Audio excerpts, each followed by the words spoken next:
Hello. Um, I have arrived. I was thinking of streaming yesterday, but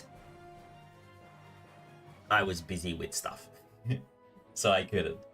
But I need to do some Tropical Abyss stuff because uh, I would assume that we're gonna be playing tomorrow. So um, I would preferably finally have new artwork done for it. So that's what I've been working on for the whole day actually. Um and hopefully during the stream we can finish the drawing. But again, Tropical Abyss spoilers. If you're a player or just don't want spoilers. I mean, there's like one person ever watching the streams, so I guess most people probably don't really mind. so it doesn't matter. But just in case, um, it is good to kind of still warn of it.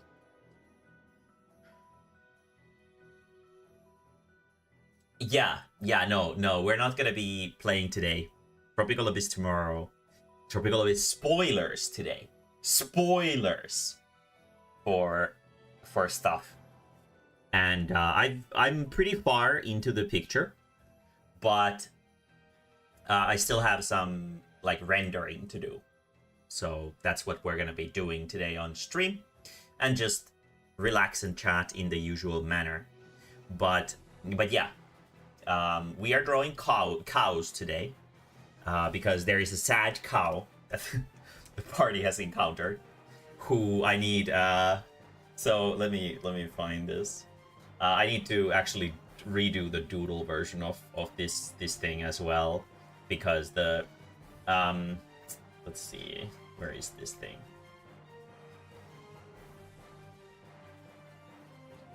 Let's open this in browser. There we go. So many of you have probably already seen this one. This one. Yeah, many of you have probably seen this one already. The very sad cow.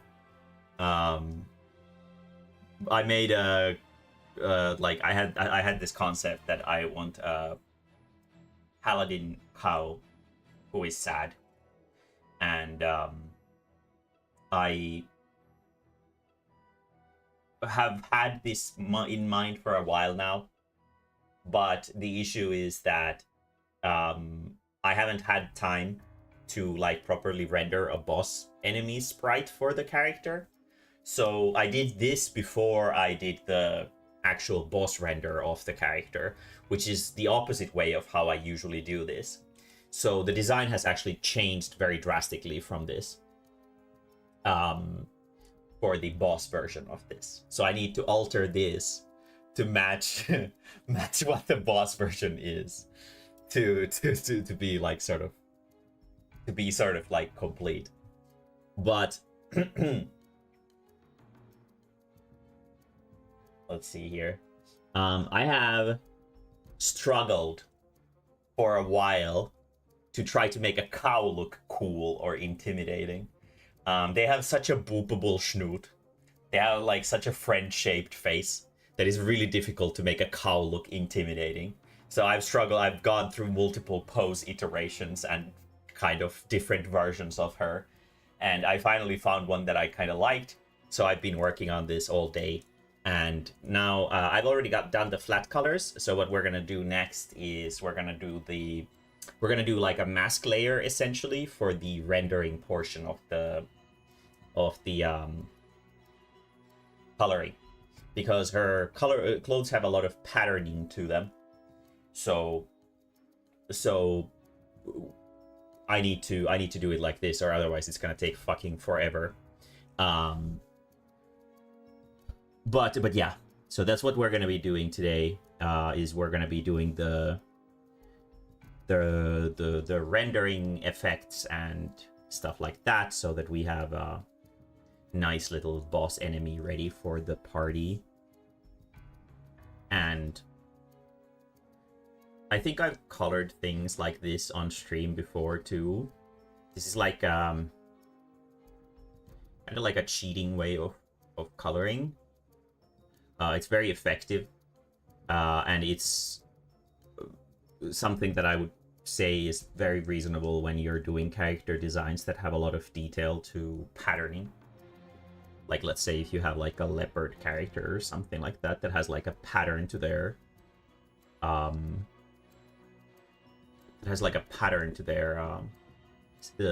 fur, then preferably you would probably color it like this. But you'll probably understand once I actually get to it. But we're doing like a secondary shading right now. So doing the deepest shadows of the character to add like a more three-dimensional feel to it. And then after that, I'm gonna do a highlight layer. And I think then we're just gonna move on to the actual like proper rendering. And after that, effects and other fancy shit.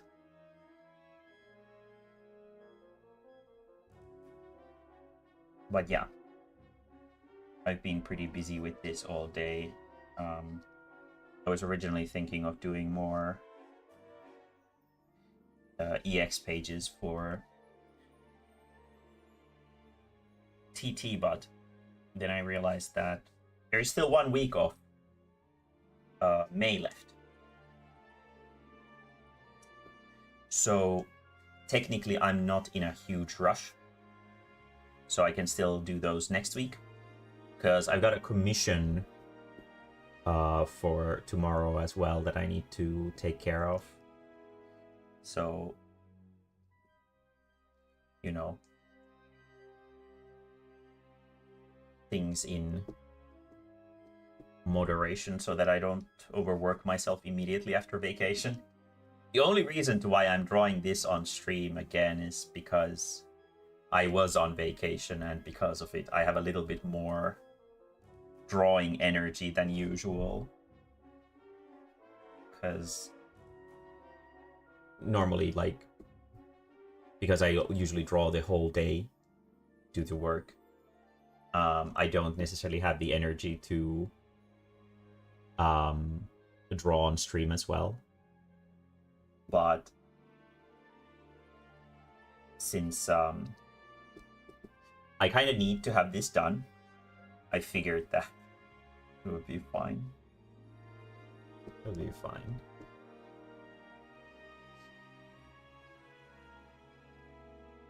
Okay. And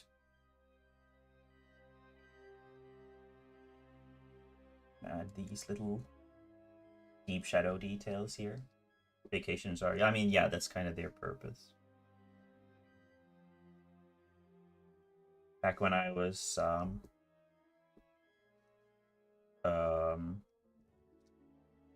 unemployed and just out of, like, I guess high school and stuff, I had this kind of,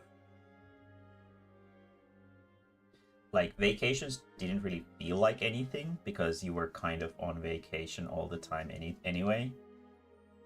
So I feel like that sort of did my mentality something bad, because everything kind of starts feeling the same. And I feel like when you don't have any kind of like easily detectable highlights in life, it's kind of easy to get lost in that sort of monotone feeling that everything is sort of the same. So having some kind of routine is actually pretty beneficial for me mentally as well.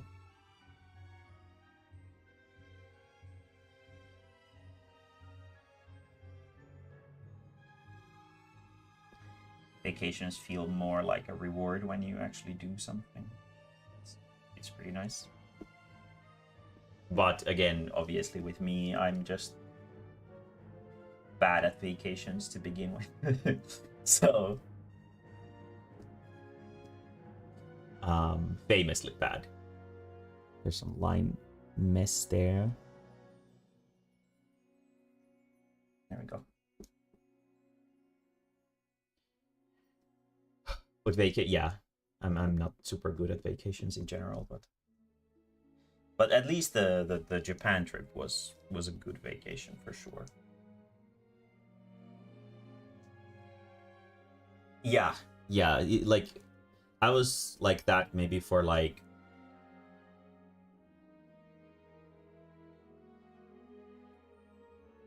a year, maybe a year, and it was already starting to do nothing but bad to me. So, oh, that's right, I'm on the wrong layer. There we go. So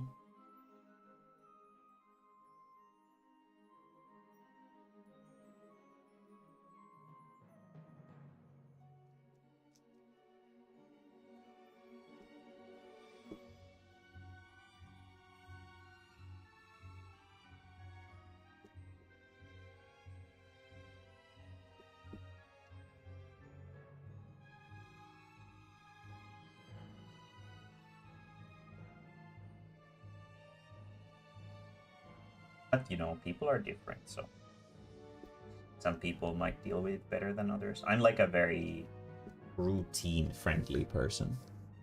I like it when there's routines I can follow.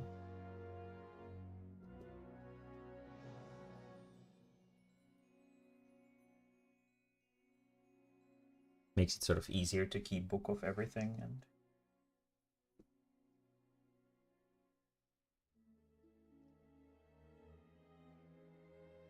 stay on top of things. It makes things feel a little bit less overwhelming as well. You can sort of take everything in like bite-sized situations instead of everything happening at once.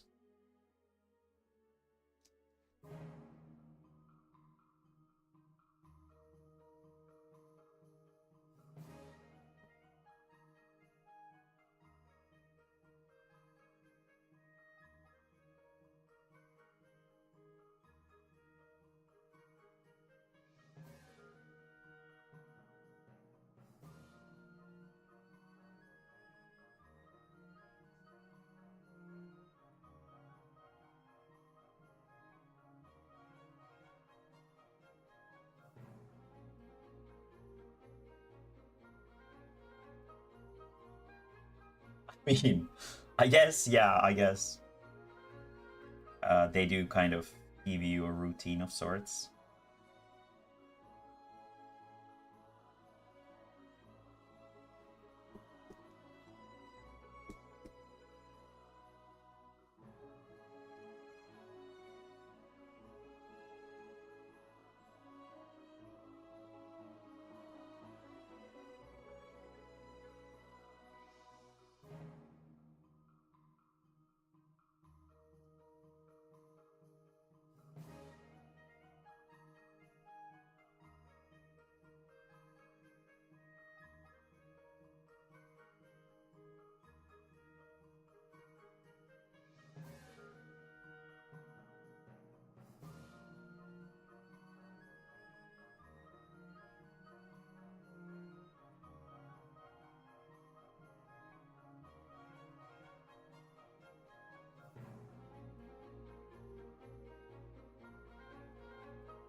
I don't think I've ever really enjoyed doing dailies in MMOs.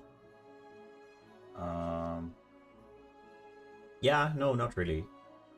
Even in PSO2, I didn't really do dailies.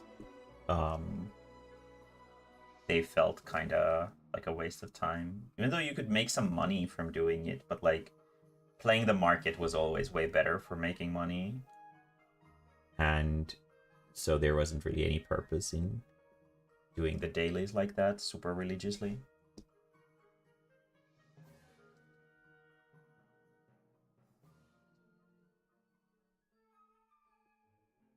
And Final Fantasy XIV's dailies are complete garbage. They are so awful. They're just like, how do we make this game as unfun as possible? Let's put some effort into figuring that out.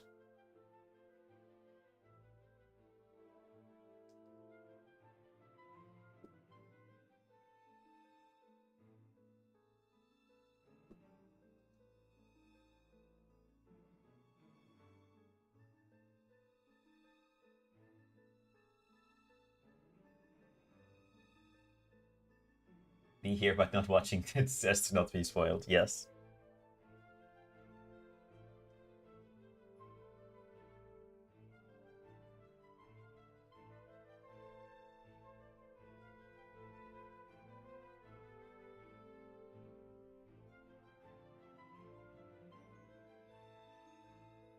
Keep your eyes closed.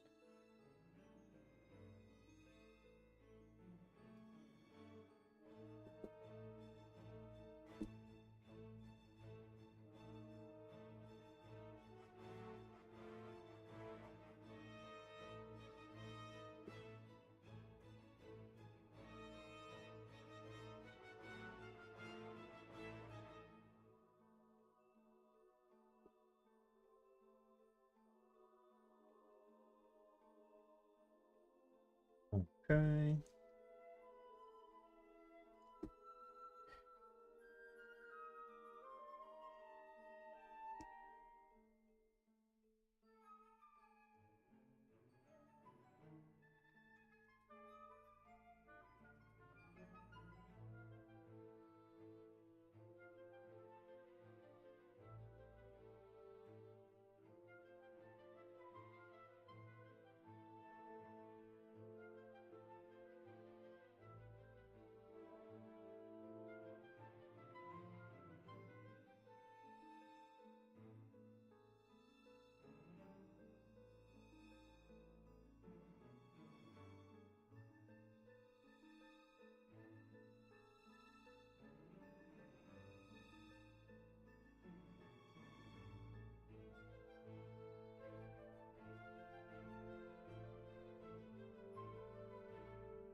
Doing like proper dynamic lighting in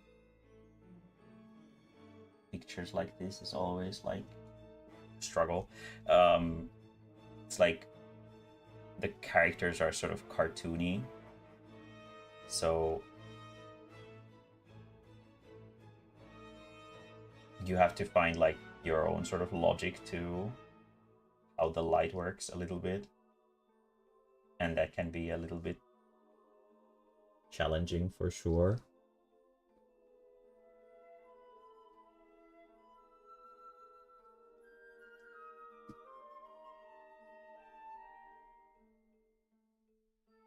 Sort of gain an understanding of how I want it to be from doing this like sort of broad strokes versions of it. And it seems to look pretty fine, so we're gonna go with it.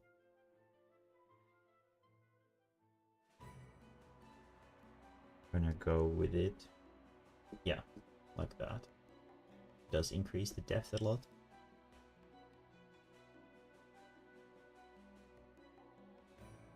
I'm gonna do this. Vibe-based shadows, kind of, yeah. Well, they're not necessarily vibe-based. There is like an internal logic, obviously. Like we can easily tell where the light is coming from.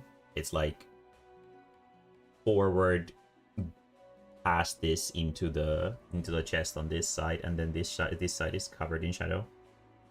but it's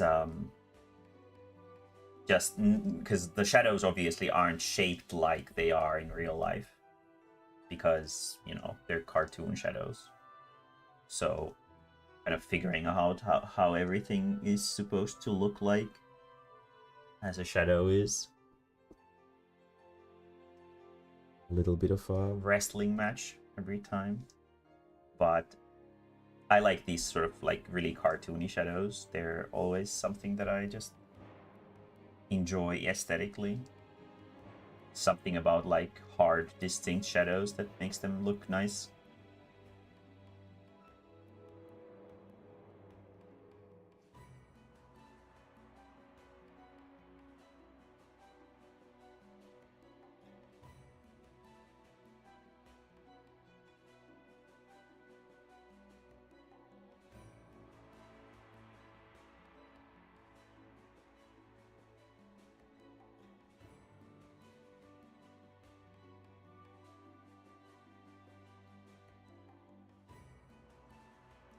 Yeah, that doesn't actually need to be like that, because it's supposed to be a clothing piece that is covering her leg instead of like fur.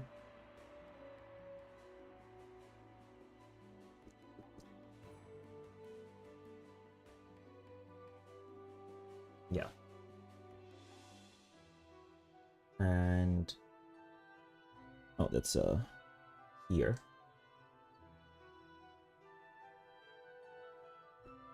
And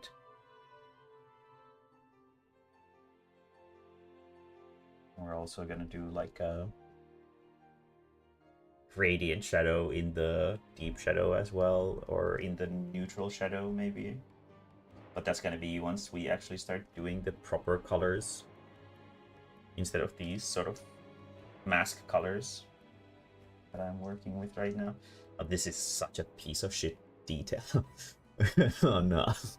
Okay. Need to figure that one out.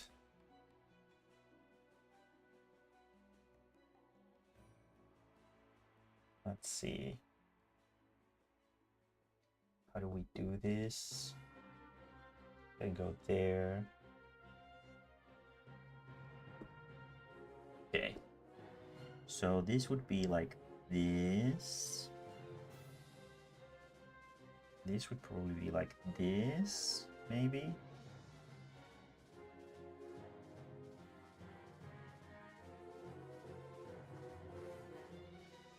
Yeah, it could be like that, maybe. Maybe like just even. Yeah, no, that's better.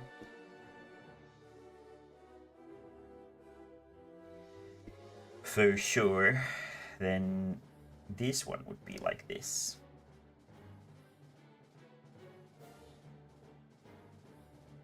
Like so. These ones might have this. And this one might also have it.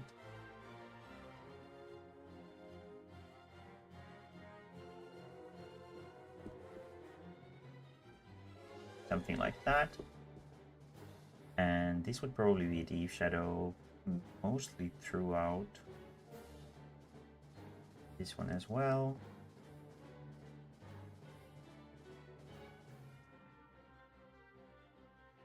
And maybe like this.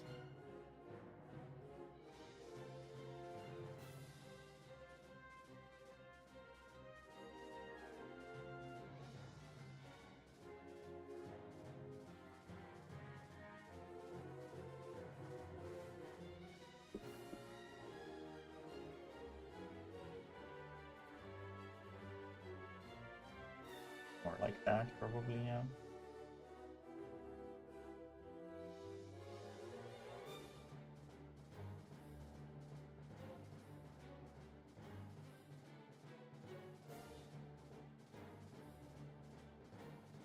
Deep shadow here. Make the pen a little bit smaller to work with these small details.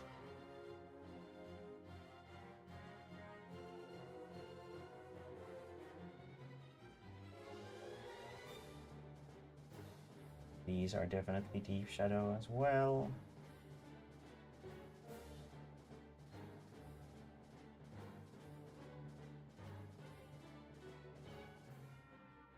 I have to figure out if this... It's not an... It's not a hard pen. So we'll see how the rendering works, but I have a way of fixing it either way, if it doesn't look good. So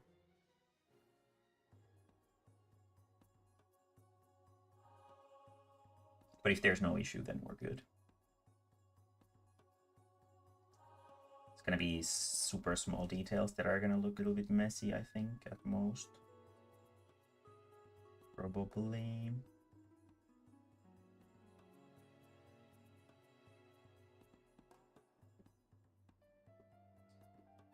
She is Mulenia, Blade of Mukela.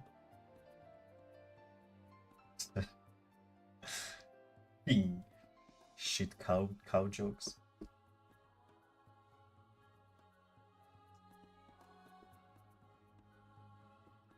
Okay. There's that. The face is done. This is done. I think those are fine without a super deep shadow. I guess we could put one like here. Like that. Right here. Like that. Yeah. All of those are good. Those are good. That's fine.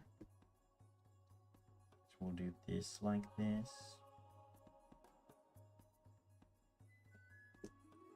That one's already done. Good. And that one's fine. Oh, the tail could definitely have a piece.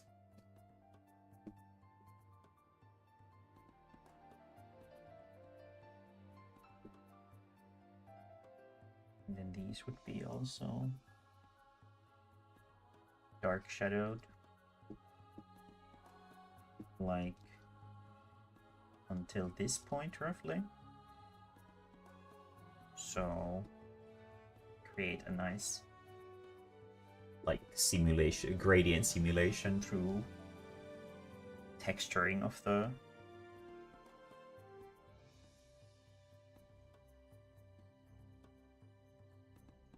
Oh, I'm in the wrong layer. Well, that's not a massive issue, I think.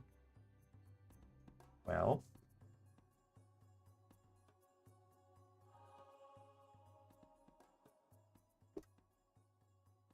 There we go. And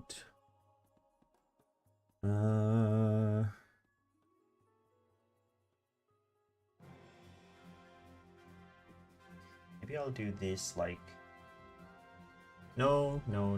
Let's not use it too much in the areas that are sort of neutral. That one's fine.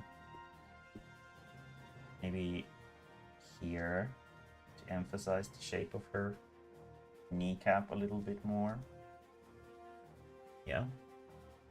And that one's done. That's done. That's done. That's done. Okay.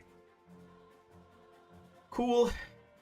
And then we'll do a highlight.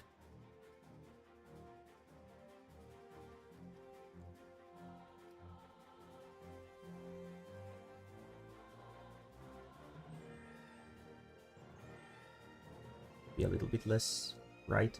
Not that it really matters for this, but just it's easier to look at if it's not super bright.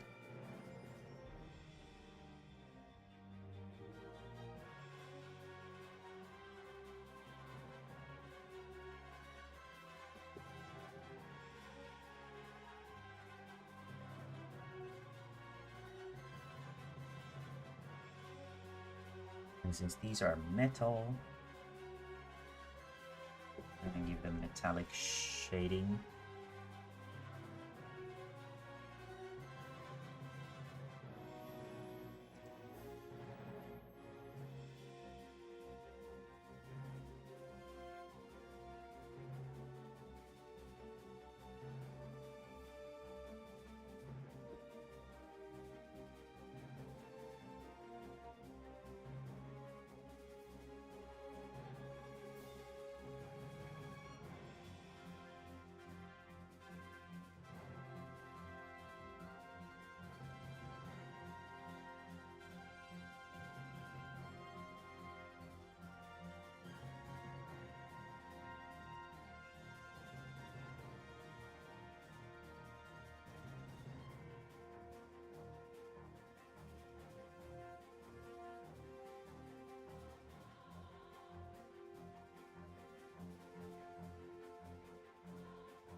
so.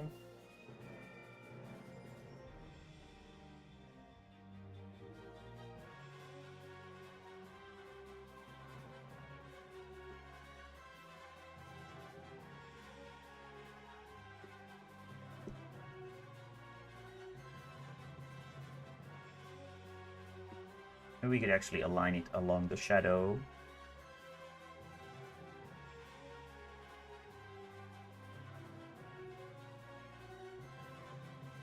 Like this. So that there's a stronger contrast between.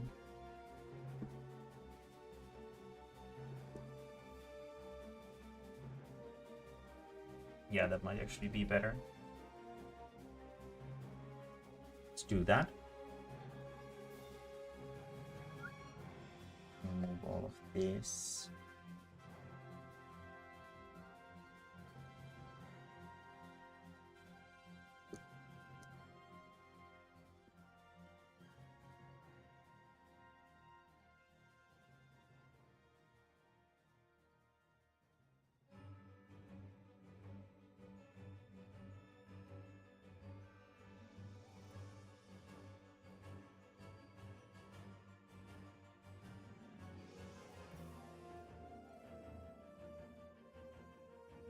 This is technically the part that is protruding out the most, because this is where the shadow starts forming.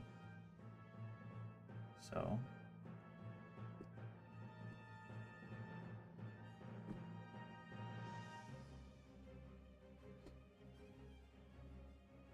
like so.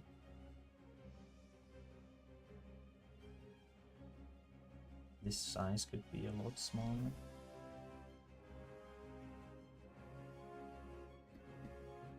Plonk.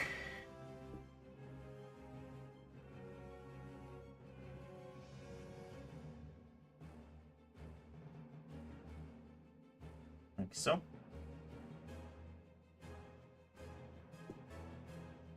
Yeah.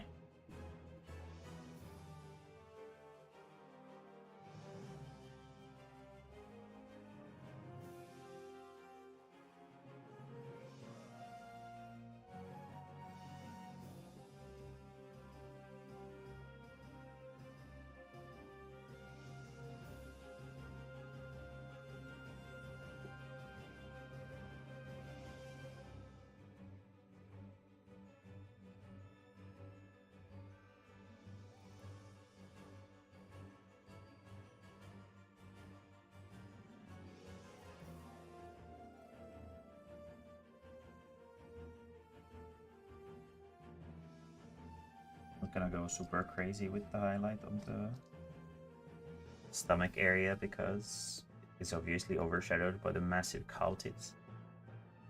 So wouldn't logically have as big of a highlight on it as the boobs.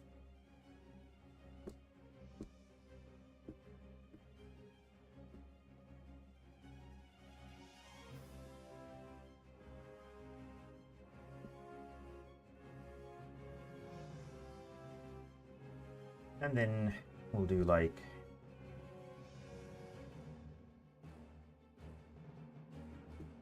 that.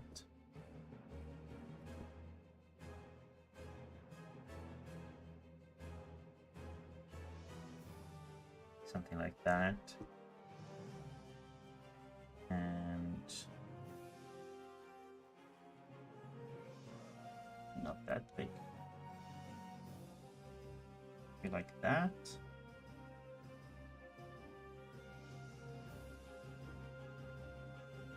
And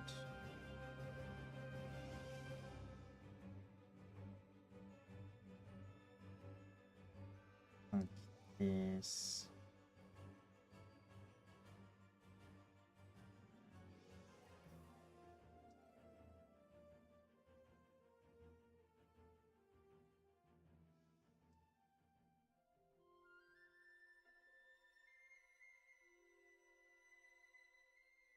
These more geometric shapes like the shield. It's totally the correct choice to just use a line tool to make the highlight stuff and whatever.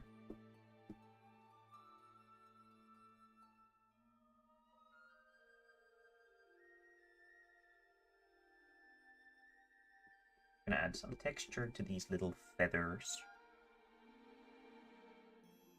with the highlighting as well.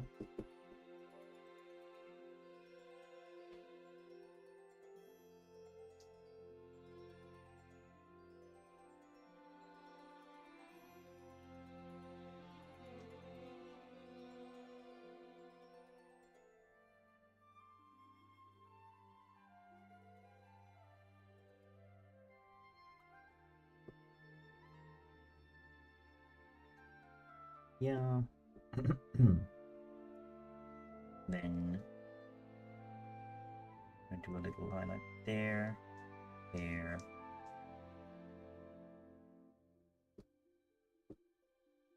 And maybe like here.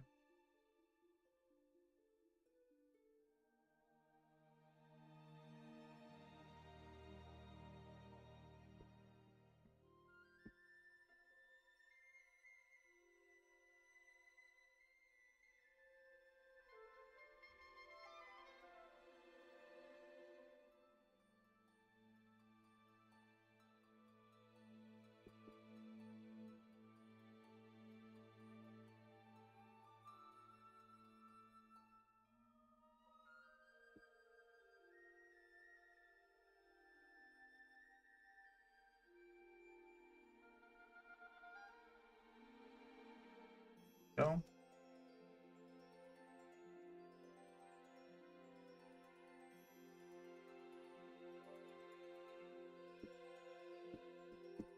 We're going to be very sparing with the highlights.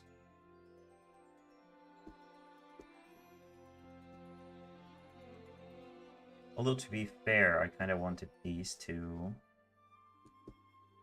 have a larger highlight, but I can do that with a different kind of method to make it look more like some kind of cloth, which I will actually remove this one from as well.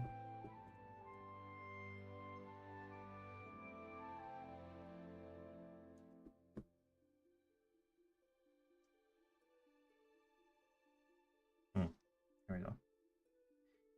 So, like so.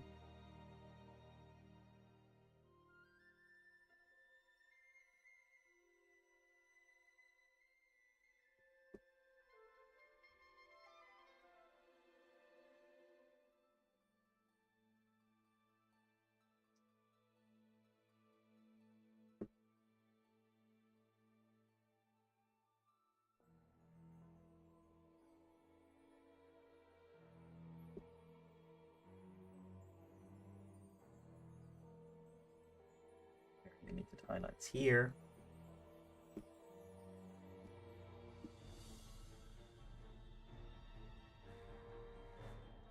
The cloth, we're just going to use the highlight to emphasize the shape.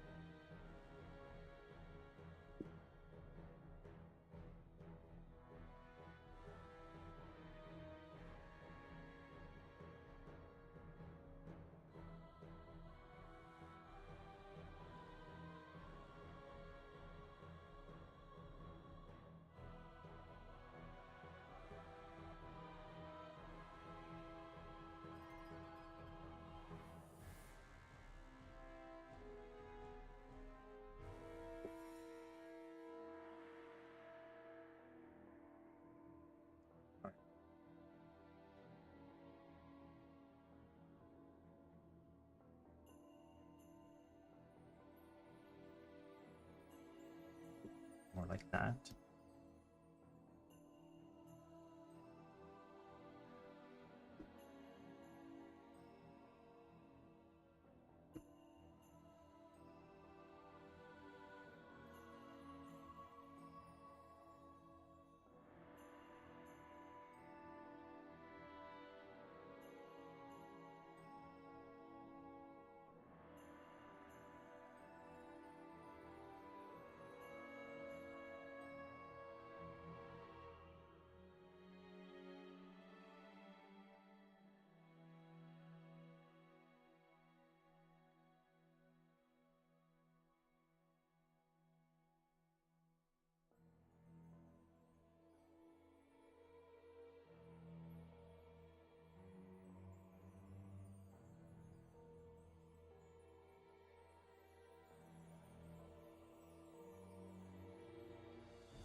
Here we go.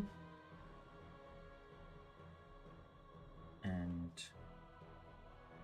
this side we're only gonna give like these kind of extreme highlights for the most light receptive areas.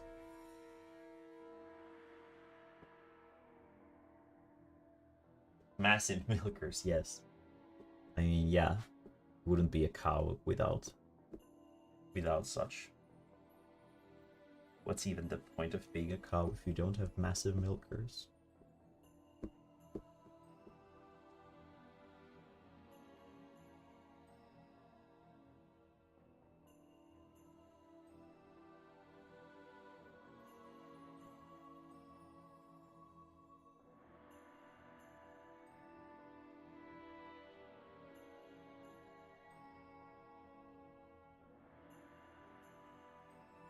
Whoopable snoot. Very snooty.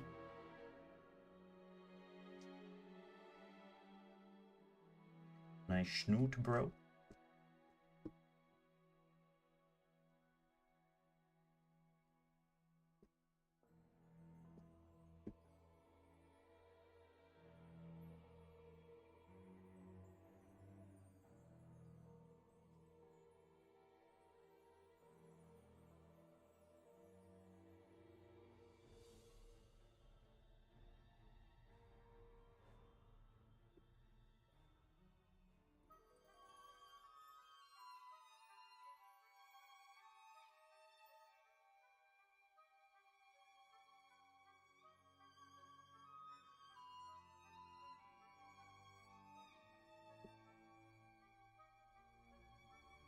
Trying to figure out some kind of helmet for a cow is something that I struggled with.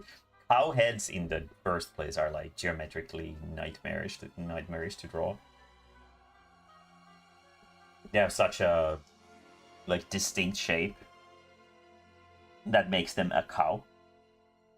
So it was kind of frustrating to figure it out. Which is why I don't usually like to draw stuff that I sketch on stream, because it's frustrating to draw, and it's even more frustrating when people are there to see all of the mistakes that I make and like all the second guessing that I do over my stuff. So it's much more manageable to just have something that is sort of like where I've made most of the like big decisions for the design already. So that I don't need to be embarrassed over those for when I'm doing it on stream, which is why I usually only do like funny doodles on stream and stuff like that, that I don't need to sort of stress out over. I'm a shy artist, I guess. Don't really enjoy drawing in public.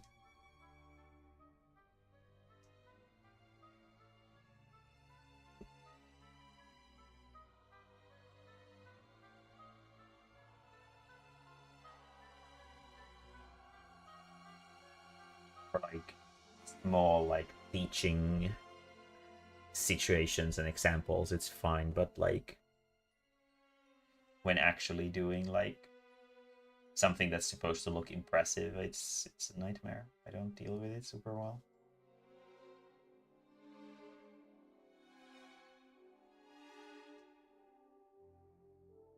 Take the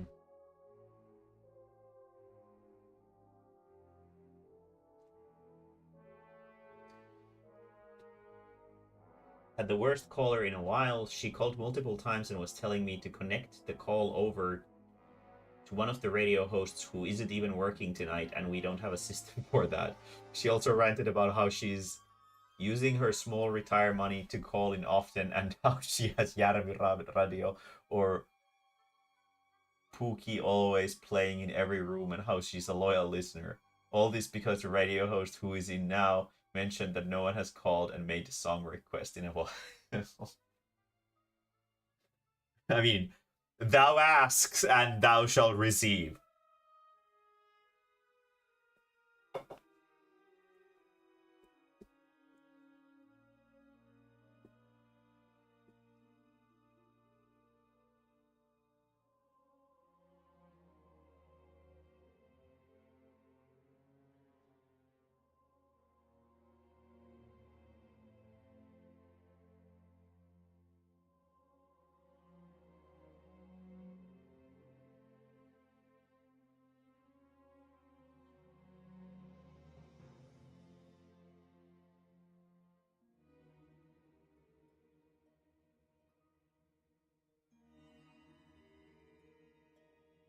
Very cool.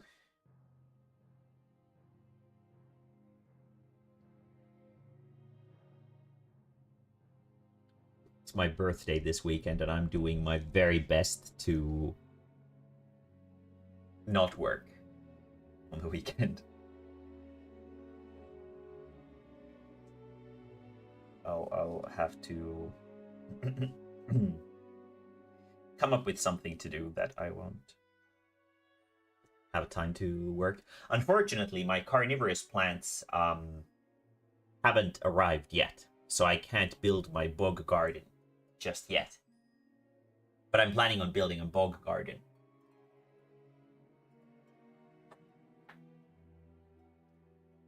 That's why I don't like streaming to my friends on Discord when I draw. My learning method is trial and error, so I don't like when people see me draw. Yeah, I'm pretty similar. I'm pretty similar like that. I don't sort of, like I mentioned earlier when I was struggling with this, I don't sort of visualize things in my head. I can't visualize things in... Wait, why is my screen so small? What? Oh, because it has the... That. There we go. The... What was I talking about? I think my drawing software crashed. Maybe. No, it didn't. Okay. Cool. Yeah, I don't sort of visualize things in my head before I start drawing. So I kind of always go into drawing without like a proper plan. So when I draw, I usually sort of just kind of go by feeling and be like, okay, I have this kind of mood in mind that I want it to sort of... It's like... get out of my viewers like this kind of feeling, but I don't sort of know what I want it to look like exactly. I might know sort of like small details of how I want them to be, but like the whole is like a complete mystery to me until I start drawing, and then I sort of slowly sculpt it into what I actually want. And it's a slow process, and if it becomes frustrating because I'm like doing it in public or something, I feel like I usually start cutting corners because I want to be just done with the experience of doing all that second guessing in public. So that's why it lowers the quality of the artwork as well. So I don't want that, because you guys know me. The end results are what matter to me the most. So if the end result isn't good, then I don't want to do it. Like if it, like I had this thing sitting as a sketch for the longest time, and I didn't really like the sketch. The pose was completely different. The vibe was completely different. There wasn't even an axe. It was like a spiky ball, like a flail. Originally. But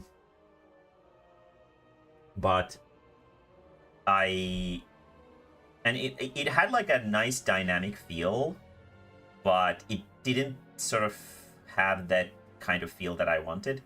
So today, before, like, I was thinking that maybe I should just throw it all away and start from a scratch. And I did, and honestly, great idea. As soon as I made the sketch for this one, I was much happier with the end result. I don't think I want that highlight there. I might do a different kind of highlight later. But yeah. This one wasn't super slow to sketch either, because the character design itself is pretty simple. The texturing is what adds detail to it, which is why the design itself isn't like super slow to make, I guess.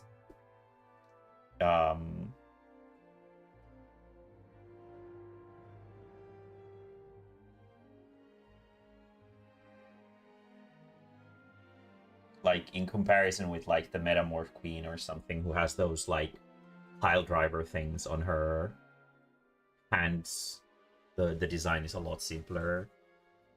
The axe is detailed, but not nearly as detailed as those pile drivers. Like drawing those and making those like sort of piles, the like sort of spikes that are in those weapons, it was so much work. It was so much work. The fact that coloring her was so much easier because she's like goop, it sort of made up for the crazy time sink that she was to sort of design properly. But yeah. Vivisecra, on the other hand, was kind of like a middle stage. Where her design is like moderately detailed, but also textured, so it makes her look pretty detailed. And she has a lot of effects to her as well, with the lightning and stuff. So she's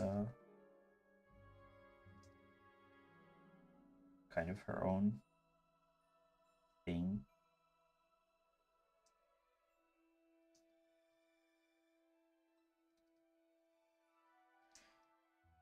But it is always kind of fun to draw these designs. It's just I don't have the time to just draw them for fun.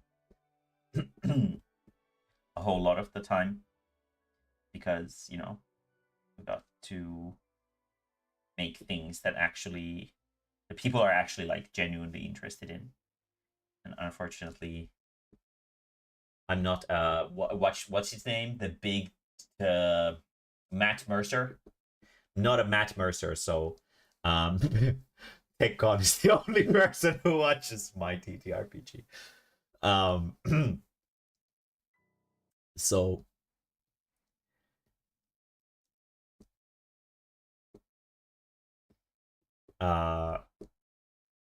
did he pause? Oh no, I don't want to listen to super scary Kingdom Hearts music.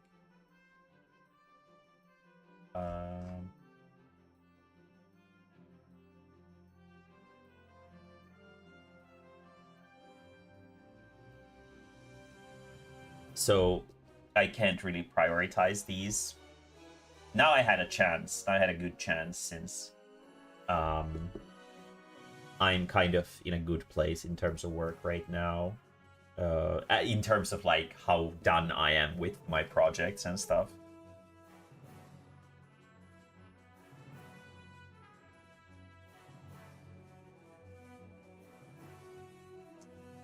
It's the beginning of new projects and stuff, so there's like this small opportunity to work on other things, little side projects a little bit, stuff like that, stuff like this, I guess.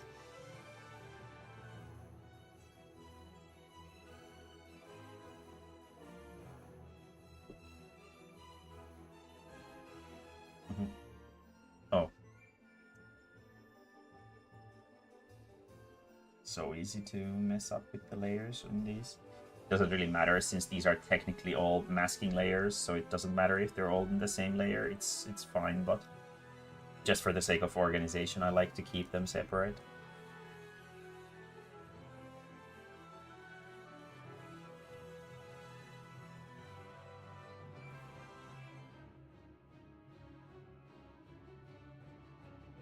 We players aren't professional actors who can improvise on the spot amazingly. No, absolutely not. No, I would, yeah, no, you definitely are not.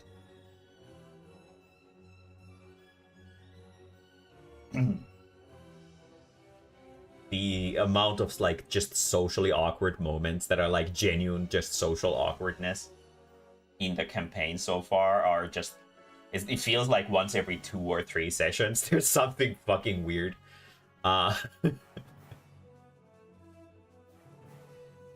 People just can't handle.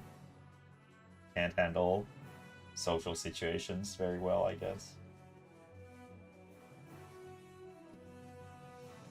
Kind of goes along with the whole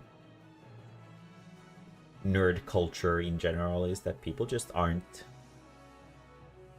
insanely good with that kind of stuff,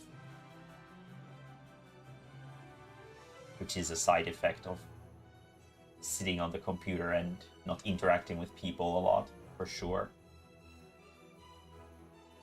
Oh yeah, Comic-Con, I guess I haven't really talked about anything that went on at Comic-Con.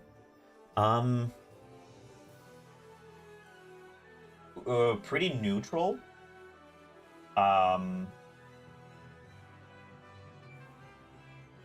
There wasn't anything like super standout-ish that like I kind of remember.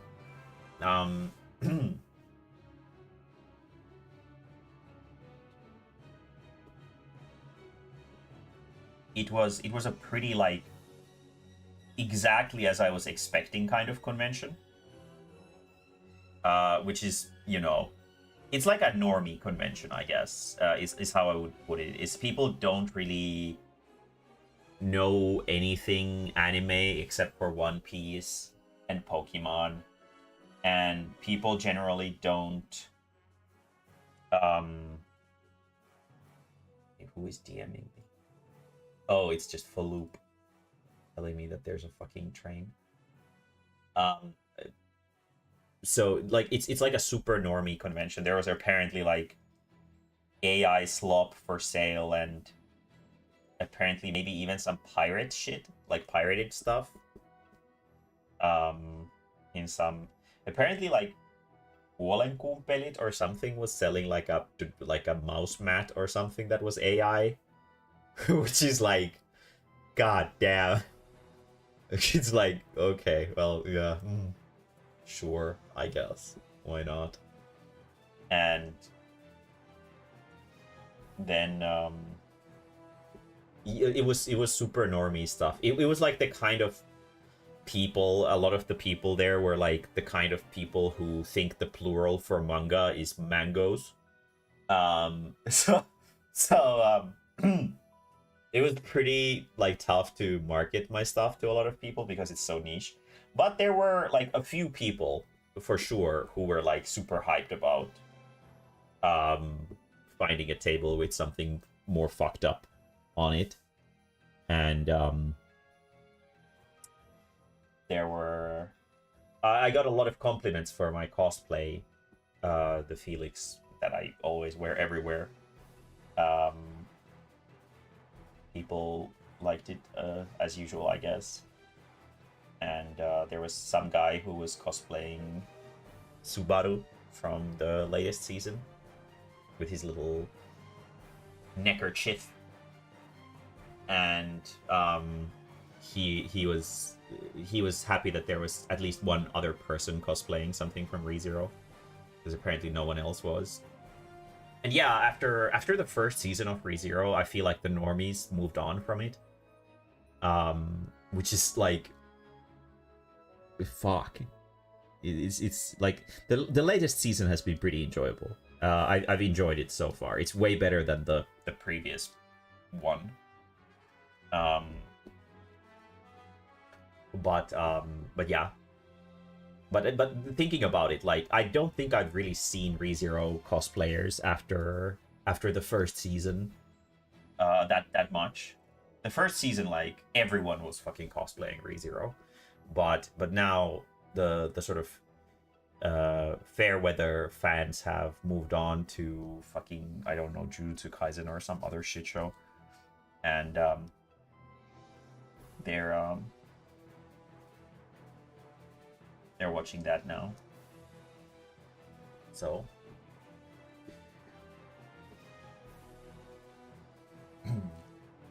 yeah, it's surprisingly common. Like, the only thing that wasn't there was those fucking 3D, well, at least that I didn't see it, was those fucking 3D printed dragons.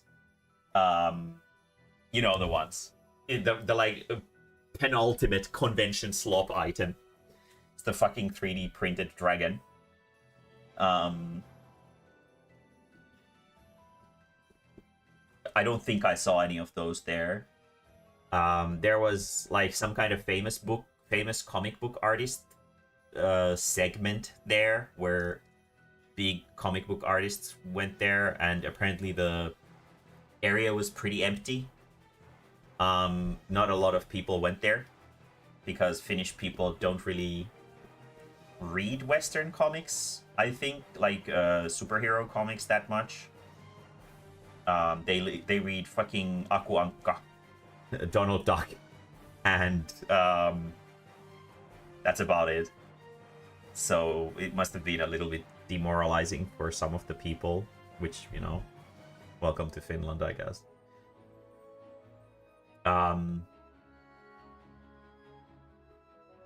I had fun table mates, and we laughed about Metropolia University of Applied Sciences together, and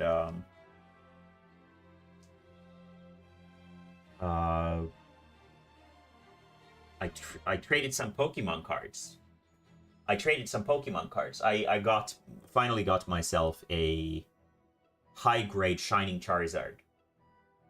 I got a grade 8 Shining Charizard, and for only 1.5k, which might sound crazy, but a PSA version of that same card is 3,000 or something like that. So I'm thinking of sending it to PSA to get regraded, or like graded over there. But yeah, it was a good deal. It was a good deal from Mae-mae. And I've been looking for a card like that for a long time. Shining Charizard especially is constantly going up in price, so it's very intimidating to try to find one.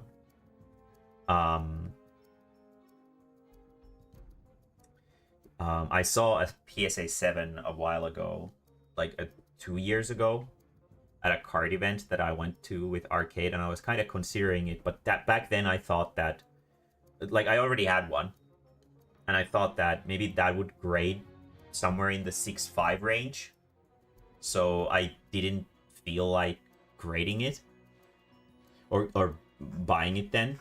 And then my fucking Shining Charizard graded a 2, which is not cool. So yeah. So it didn't really go according to Keikaku, so I was kind of desperate that, like, where the fuck am I supposed to find one of these piece of shit cards? And luckily for me, there was one at Comic-Con, and I only kind of got it because the people who managed to get their hands on one knew me. Because I have good trading cards, and they have a TCG Kauppa, the TCG store. Their shop is just called TCG store. And one of the guys saw that I had a Psyduck, I guess, that he wanted, because it was going up in price like crazy. So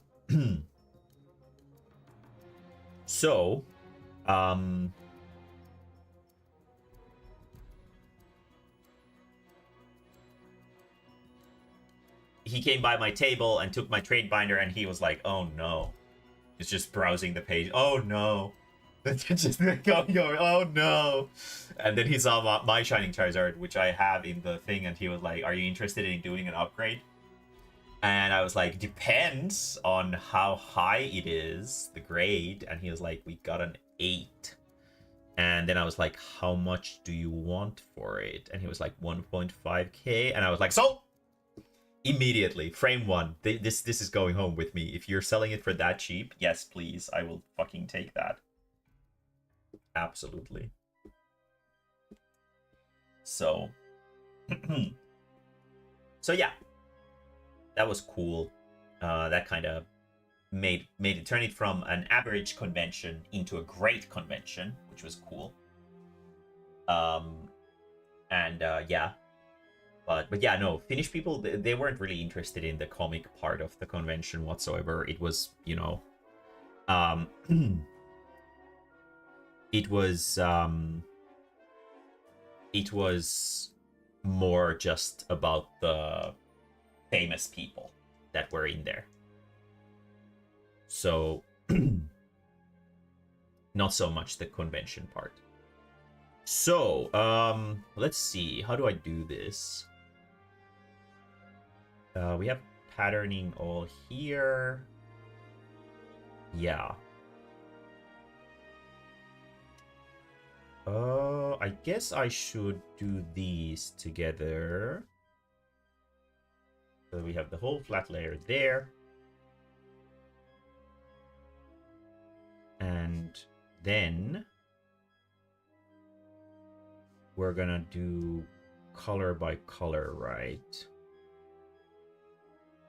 Yeah. How did I do this again?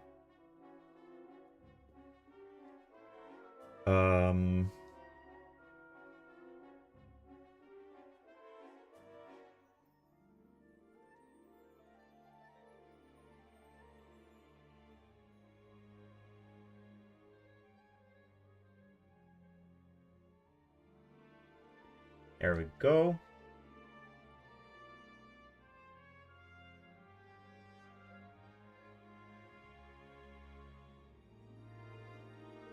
Oh yeah. Okay. Yeah. Now I kind of remember. So we're gonna do this. And we're gonna do this. We're gonna put these all in a folder. We're gonna duplicate the folder. We're gonna put this away. This is gonna be backup. Just in case I mess up something and I need to go back some steps. This one is our color folder. And what we're gonna do here is we're gonna hide the pattern. I guess we could do this first.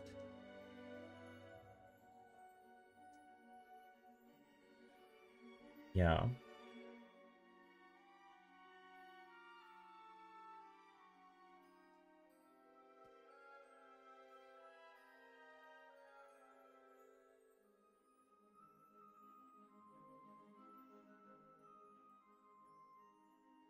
Well, I guess I should probably do the deep shadow first, right?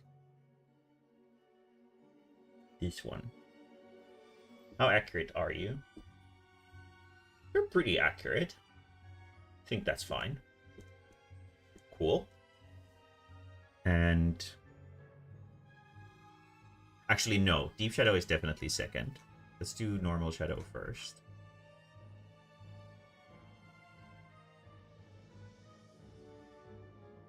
But there's some mess over there. Okay.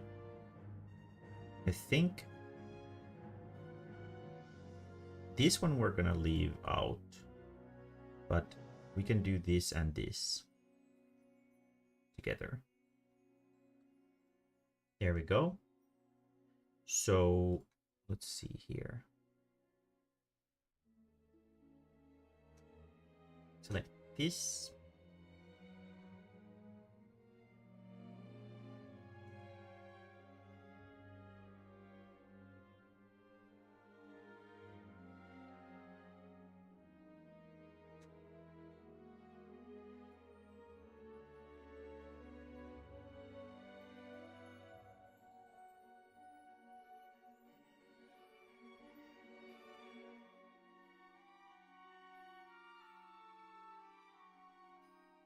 And then this one, and then we're gonna manually edit the specific colors to be the way I want them to be. And do-do-do-do-do.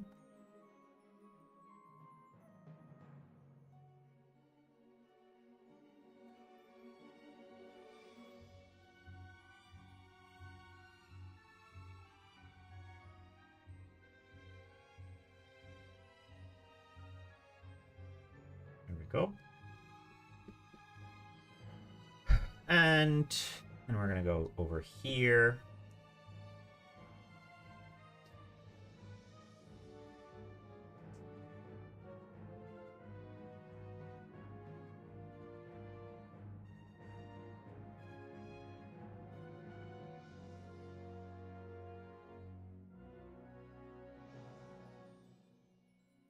And we're gonna need the highlight layer as well. And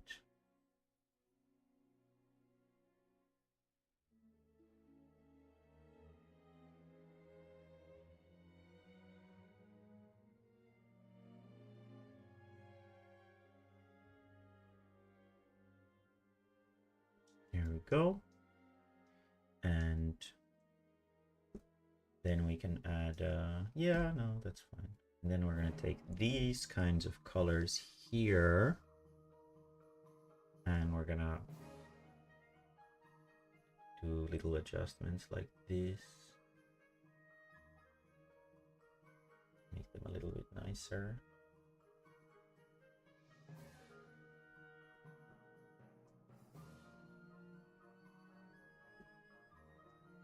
And these kinds of colors. Yeah. Actually, I could probably do like a 5 for the selection area.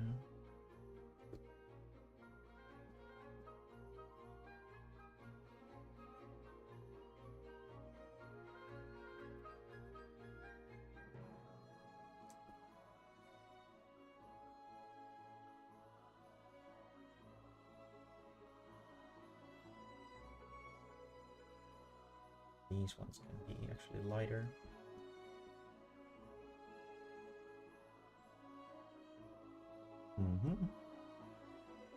Those are fine. These ones could be a little bit darker. Yeah, definitely.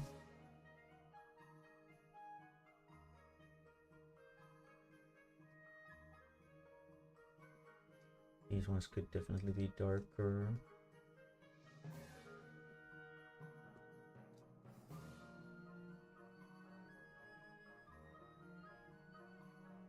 More contrast.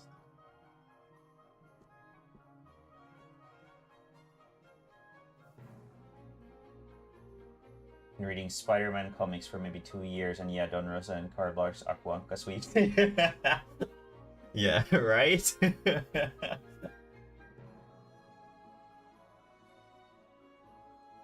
Yeah. Okay. Okay, and then we're gonna do some effect coloring.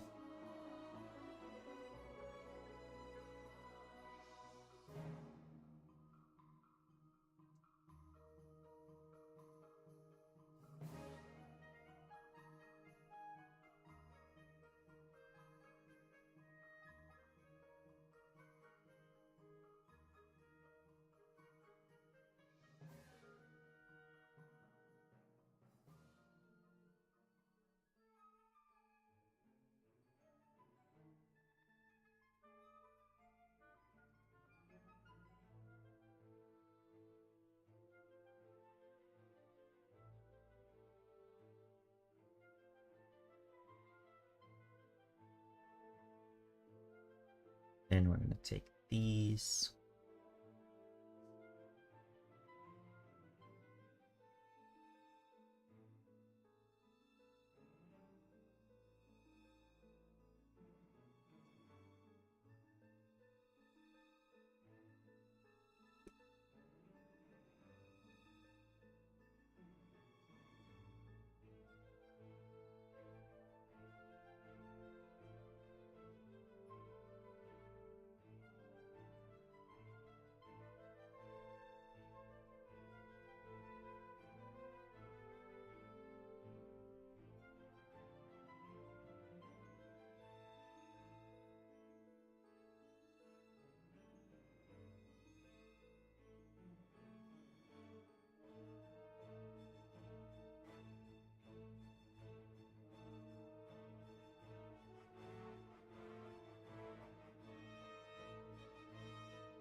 Did I hit like a super thin line?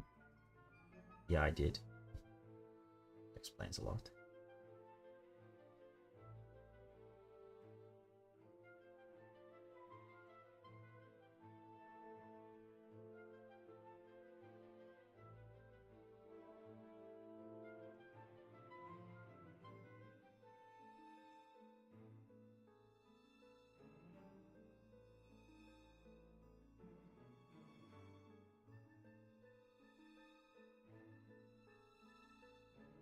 Why is that so dark?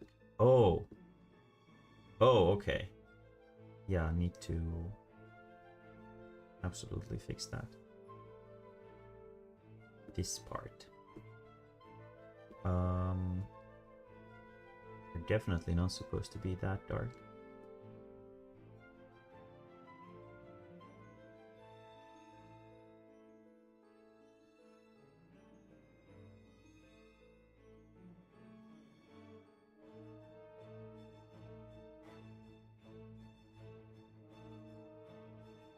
Still too dark.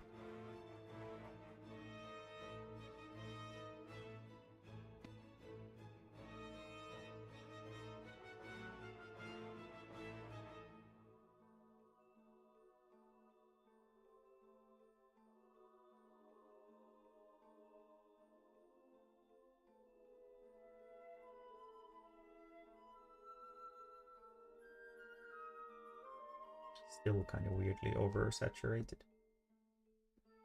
Much like this is.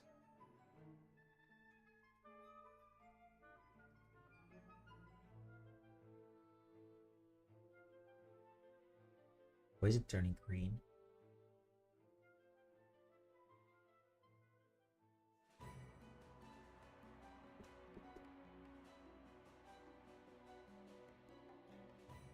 Oh, it just looks like because of the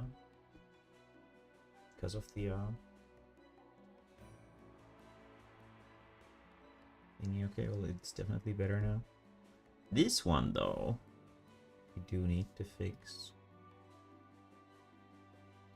and I need to also fix those little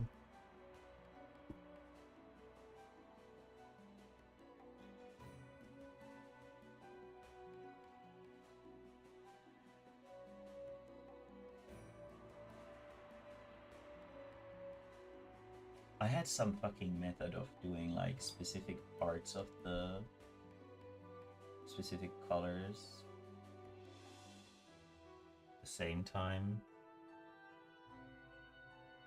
manually. How was it done? How did I do it?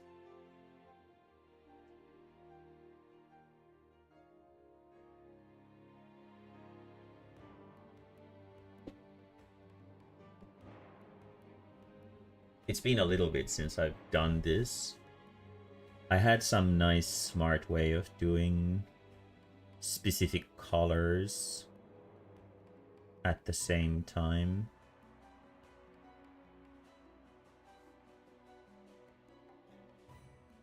Because I don't like all the colors in this, and I feel like doing them all at once is not a good idea. Which is why we have this nice... Let's just delete that. And duplicate this. Did I delete it? Duplicate. I like how duplicate and delete are right next to each other. It's like prime Japanese UI design. Thank you, Japan. There we go.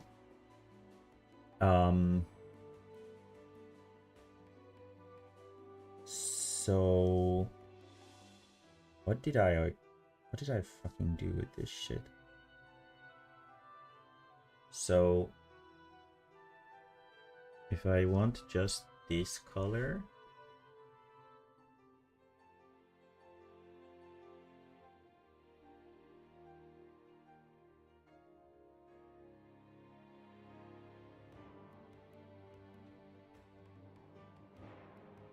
you could reverse engineer it through this, but that's not what I'm looking for here. Although I guess I technically could.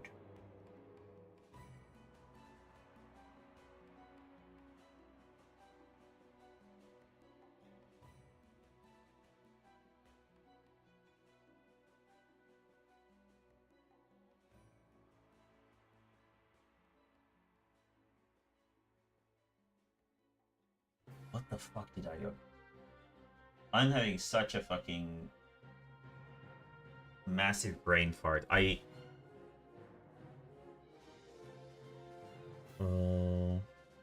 Just a second.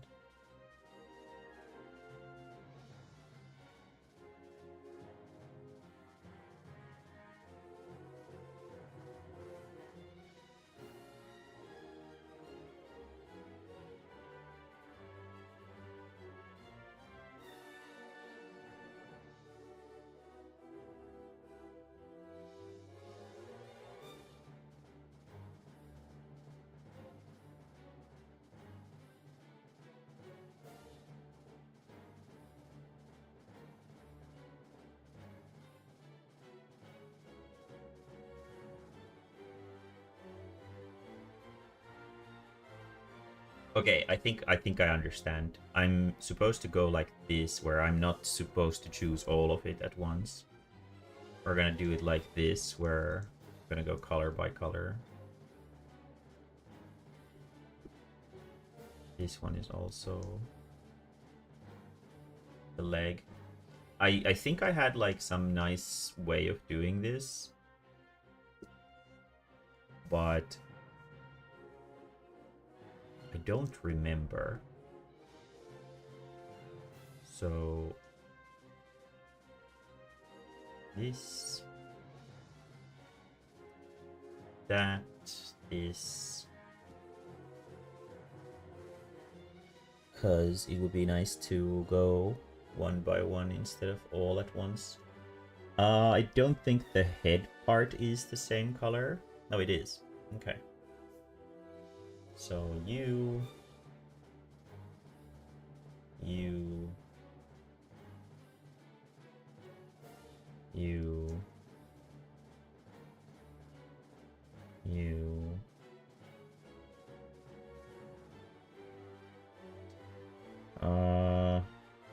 3 is better for this.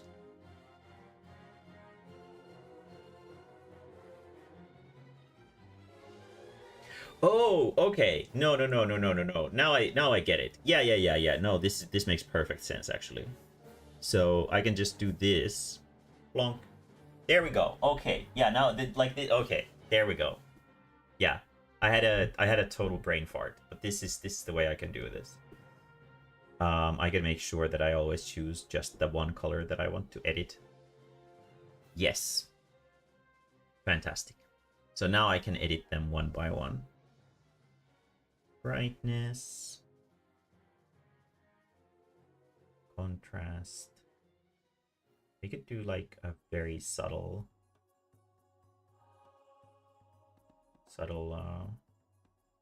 shadow for the white parts. And then these parts. I think we can do 0 tolerance. There we go. Yeah, that's much better.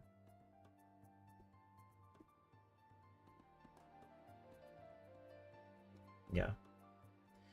It would have definitely been better to draw this or color this with a non... Like, I don't like anti-aliasing. Like, the thing where it sort of does like a blurry border to the...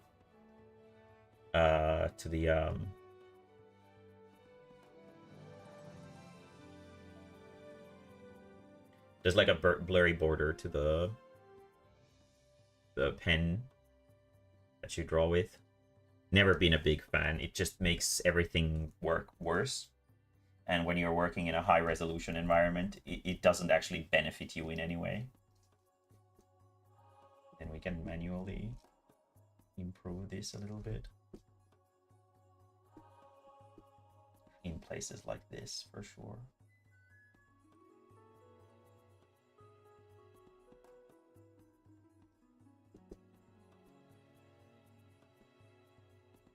go.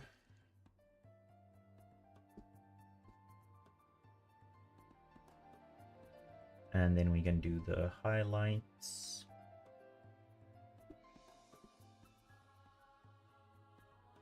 Which are these. And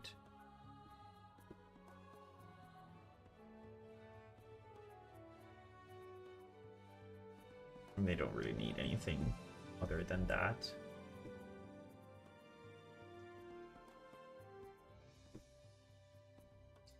This way I don't get those like oversaturated things, because if you just do all of them at once, all the colors at the same time, it's very easy to get like oversaturation in, especially in like shadows, because just because one color shadow looks fine doesn't mean that all of them do. So it is best to just do things little by little. Cool. I think we can actually combine these now, because now I remember how to do this shit, and it is fine. So let's do this dress next. The basic shadows first.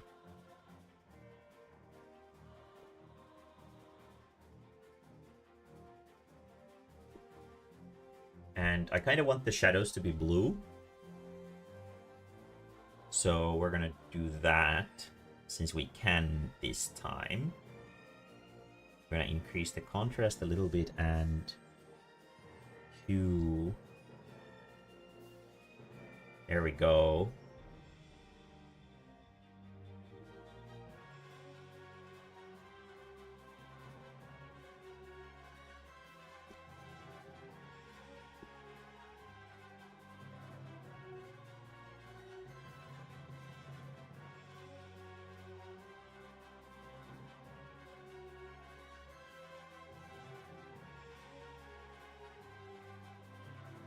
There we go. And we're going to do the same for these. And instead of being all manual about it, we could just do this and do this and do this.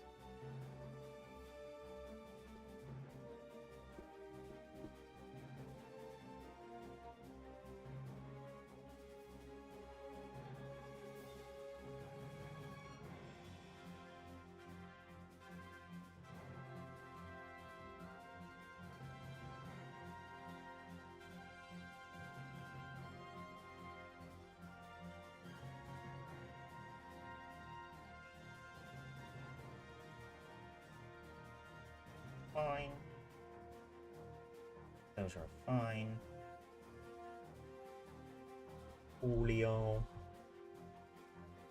And then highlights are gonna be pretty tough to see for sure. Since this is essentially white. It's not exactly white. So you can technically see a highlight on it, just barely. But I think I'm just gonna do a soft highlight on it instead of a hard one. And we can try... I don't know if it's gonna look any good, but...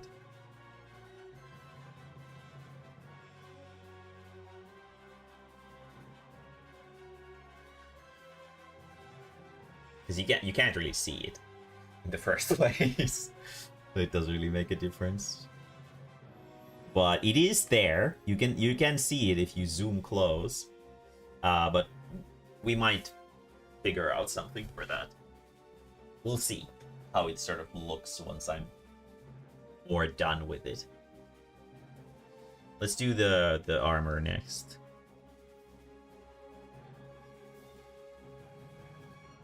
Because it's a very large portion of the image.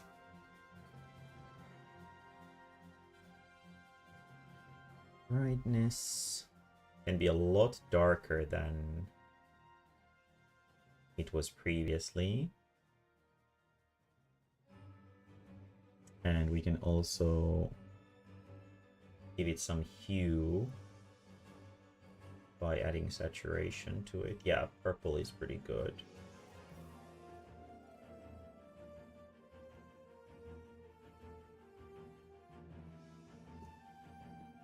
Yeah, it's very good. Then we do the hard shadows, which are these, I believe. And we're gonna go the Smarty Pants way again and just do this. Manually choose the color for it. There we go.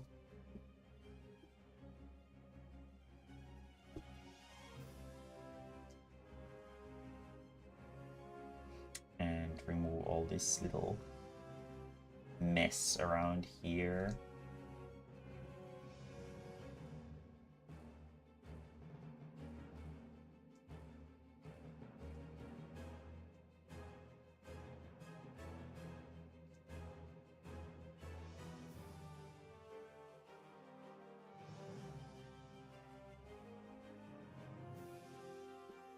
And this one actually I seem to have forgotten completely. There we go.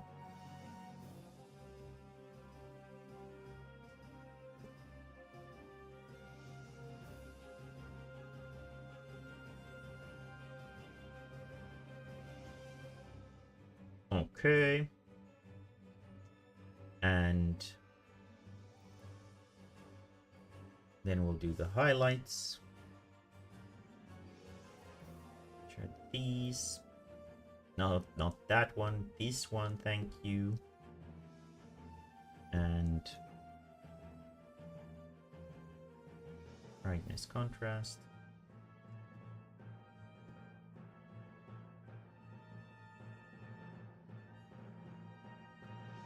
And hue. We're going to take it more to the purple direction. And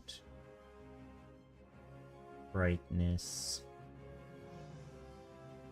up a little bit. There we go. Okay. Very good.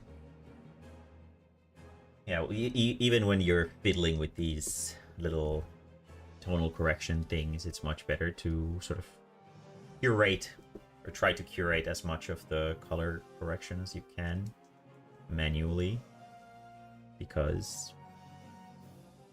it is very easy to just sort of mess up the colors otherwise. Let's do the gold next. And we want a pretty strong contrast for gold. So brightness goes down, contrast go up. Let's go down a lot, contrast go up.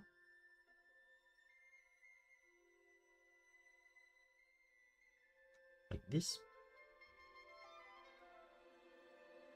Very cool. And do the highlight. Highlight needs to be very bright because it's a metal.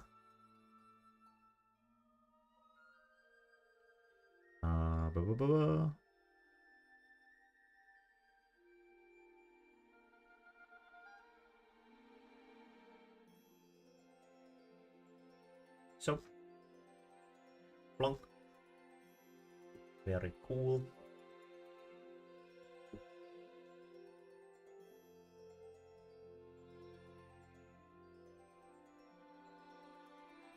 Extend these so that they go properly. If I hadn't used a shit brush to do the initial coloring, this wouldn't have been I wouldn't have to manually fiddle with these a little bit, but that's what you get when you don't draw for a little bit.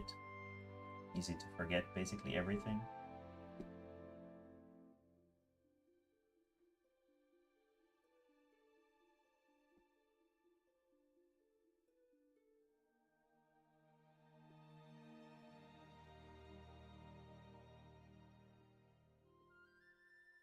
There we go.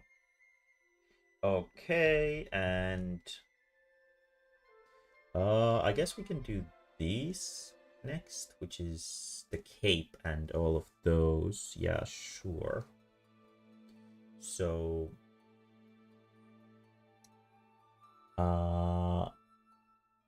this is like deep shadow, right? So first we do this. Yes. So brightness down,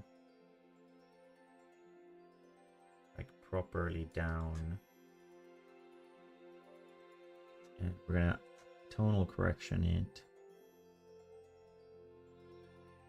into a darker blue.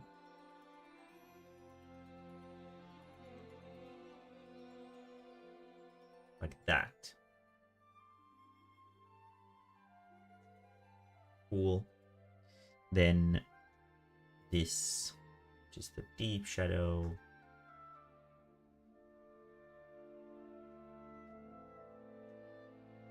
Brightness contrast. Brightness go all the way down.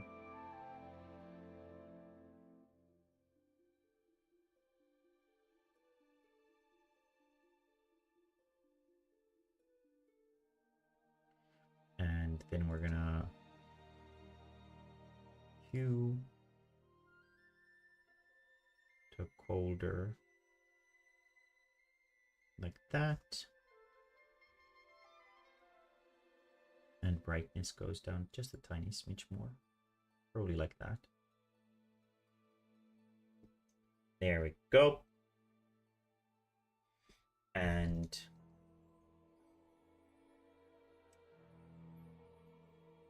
there we go. And then we could do this, just the top of the cape. So like this.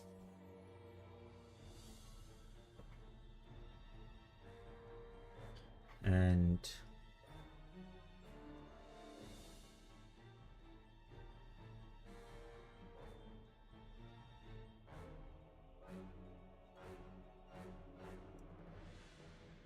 hue.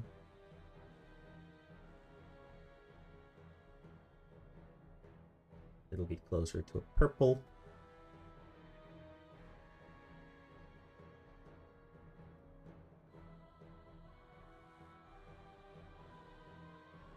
Oh, there we go. This is the deep shadow.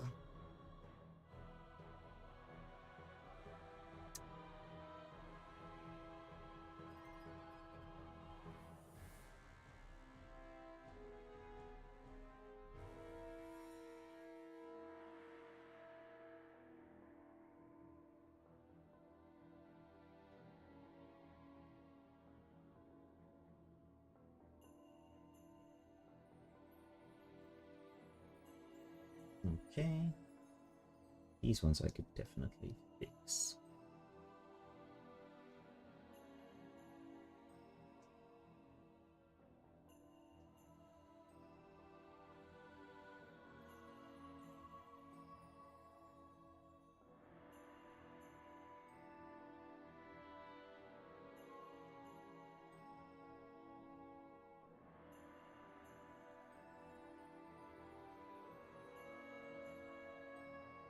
It's actually in the line. All this random shit line from there.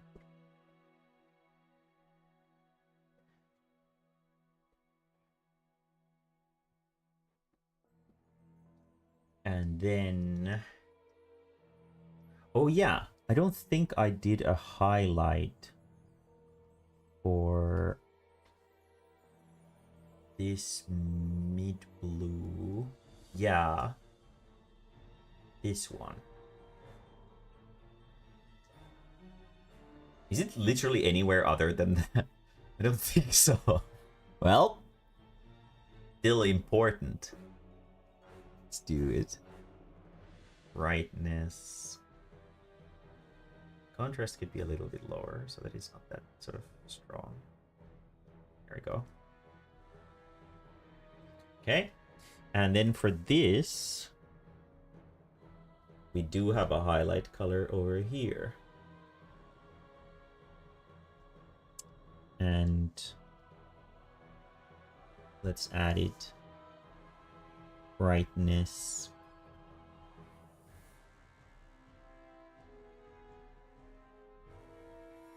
Like so. Maybe not that bright.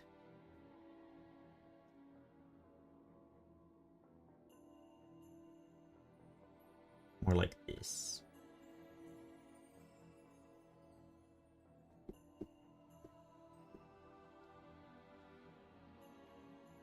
And then we're gonna take this color and fix these little linings over here.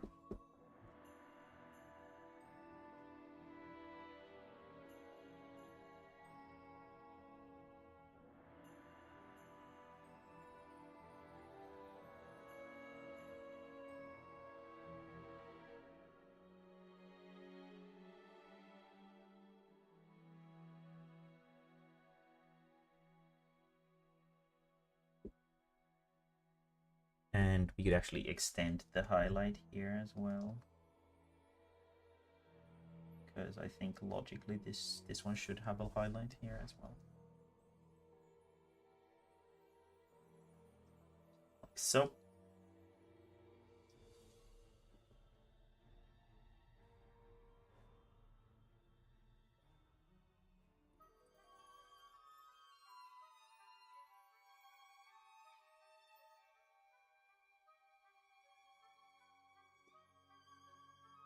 There we go. Okay. Next. La, la, la, la. La, la, la, la. I guess we could do... I guess we could do the feathers.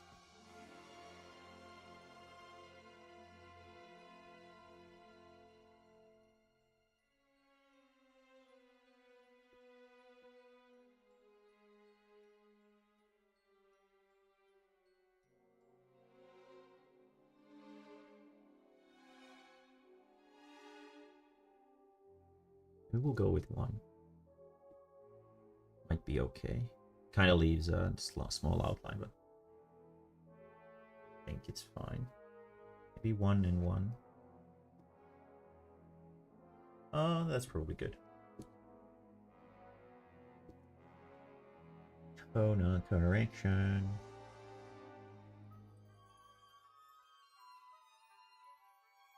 It's probably okay. Feathers don't really have a whole lot of contrast.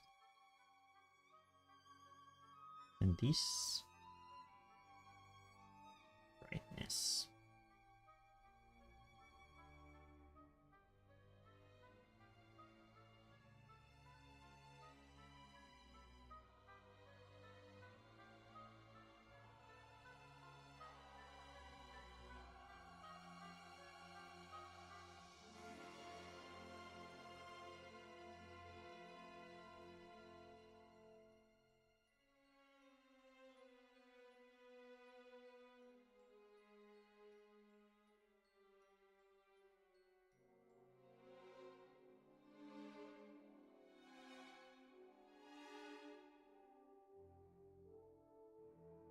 Okay, that side is fine. Okay. I guess we'll do the Snoot. The Snoot with... Oh, right. Right, not that. We do this. And then we do this, and brightness contrast, brightness go down. I think I want to change it to like this, yes. Then this. And we're gonna do this manually. Just choosing this and going like this and going like that and plonk. There we go. Then highlight. Plonk. We can do this manually as well.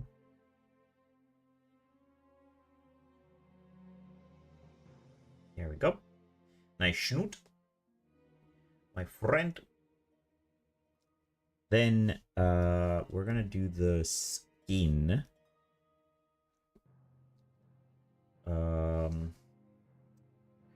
I think we're gonna do it in 2 parts for sure, because otherwise the black is gonna go too dark.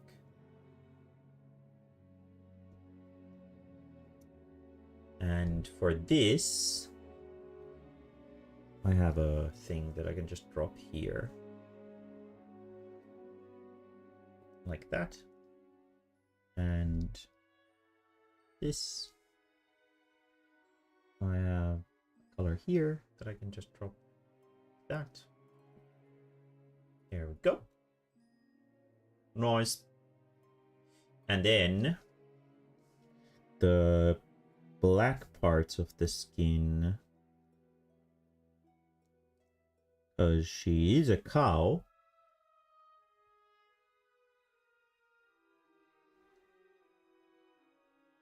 like that, like that. Yep, that's fine. This part we're gonna do manually, because it seems to choose a lot of things, which is not what we want. But it's not a problem. We can just do the manual. Those are not what I want to color.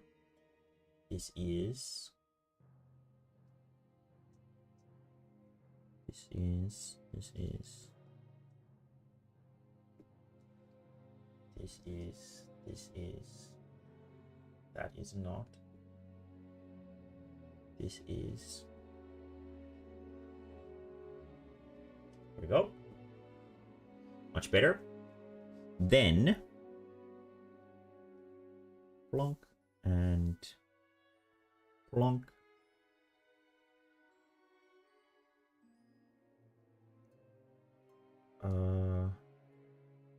Was it choosing that? Tolerance to 0.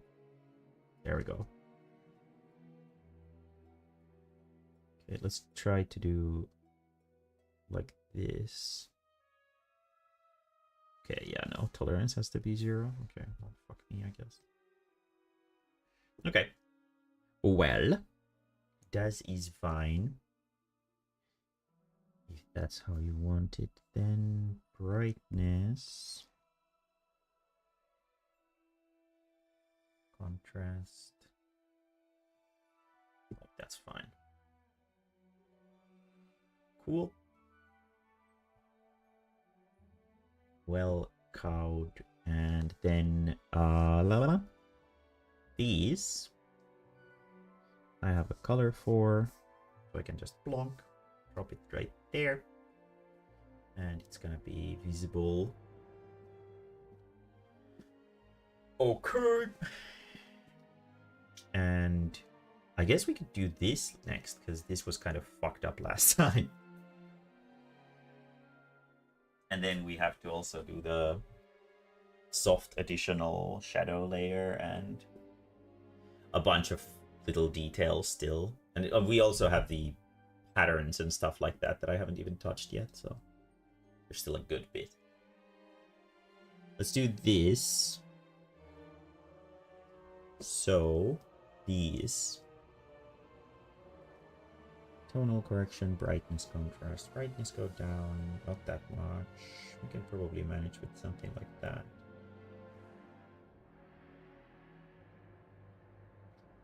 And hue saturation.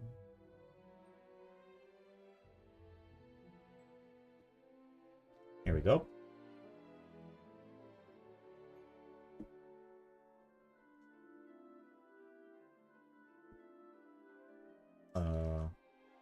I could just draw those manually. Seems like a waste of time. To even copy them from there, since it's not gonna detect them properly.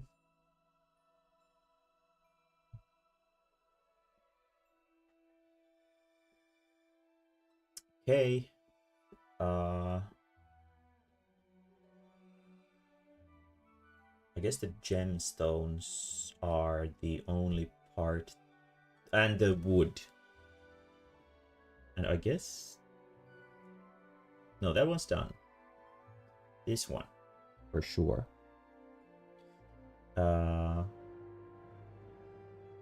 Right, it's just dark, but yeah.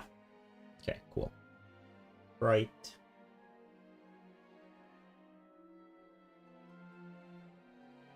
Like that. And then we do these, which are the deep shadow areas.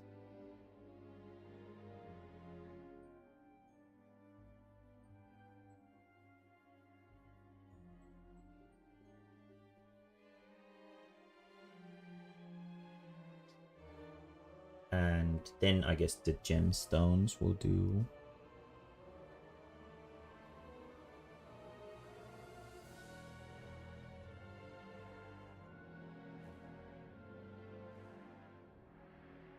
These ones I could actually probably just do manually because gemstones are kind of fucky with colors.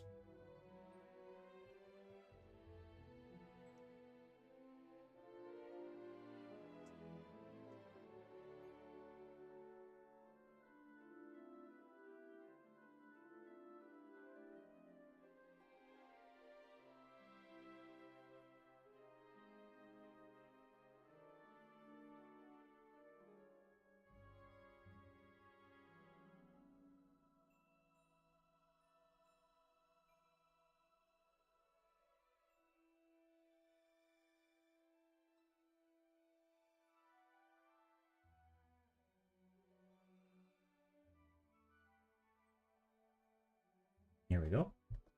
Just adding the highlight immediately turns it into a gemstone. Like the strong highlight is sort of indicative of gemstone, I guess. To the point where as soon as it appears, you can immediately tell that, oh, okay, I see. Also, these guys have their highlight layers right here. Oh, let's see. Let's listen to this instead of the...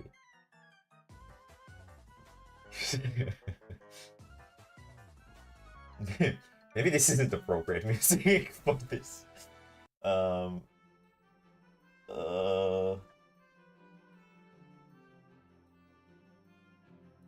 Yeah, we'll just stick to Final Fantasy 12. A fucking stupid cheat game.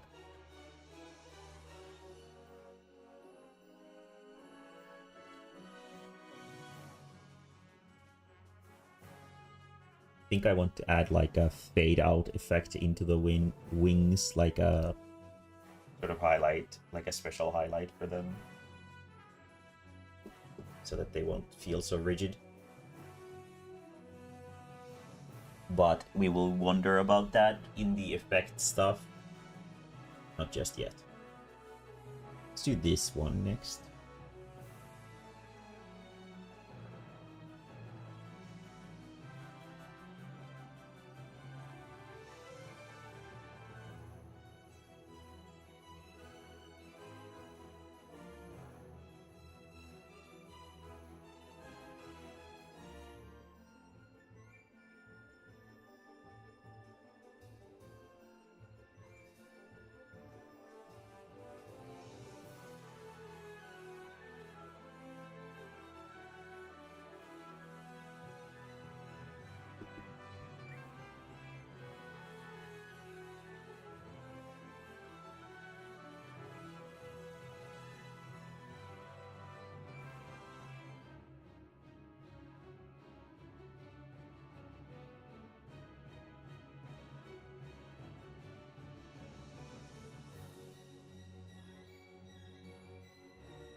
Okay. Then I think we'll do the pattern is next, but I guess I would want to do the effect layer here.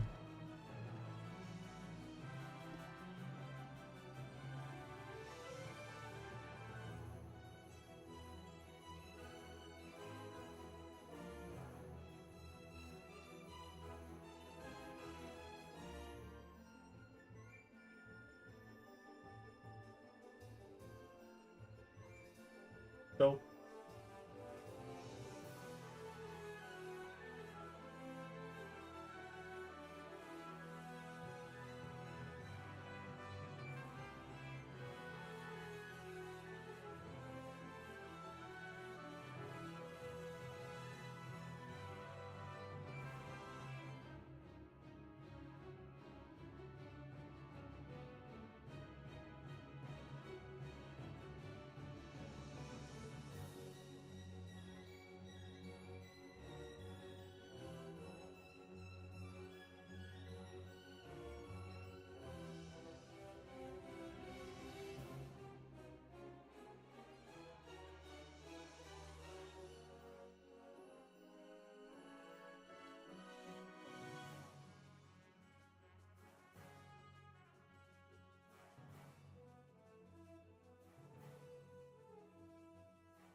don't know why that smells nice and fresh outside. It's been super rainy over here for the last like 3 days. So you can't really, I mean, you can smell the rain, which is nice, but that's about it. But because it's so chilly and rainy constantly that like I can't take, like, my carnivorous plants, they don't have anything to eat outside, which is cringe. Cringe. Why are we like this? There we go. Actually, let's do it more for this. So we're gonna do this, and we're gonna go up a tiny smidge.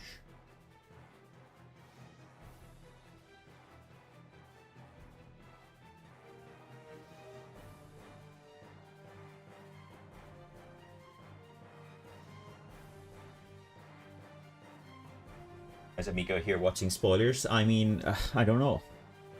I think he's always been watching spoilers for Tropical Abyss. He's usually here for the Tropical Abyss spoilers.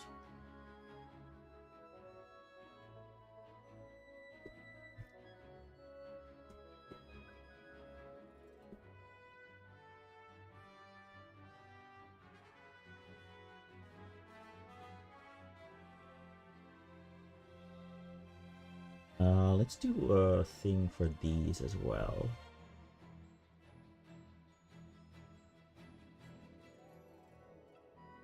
This. You can get like a little extra hue to them.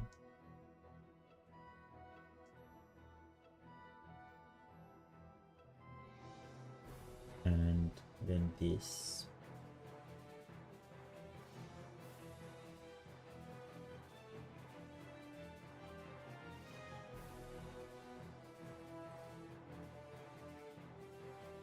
So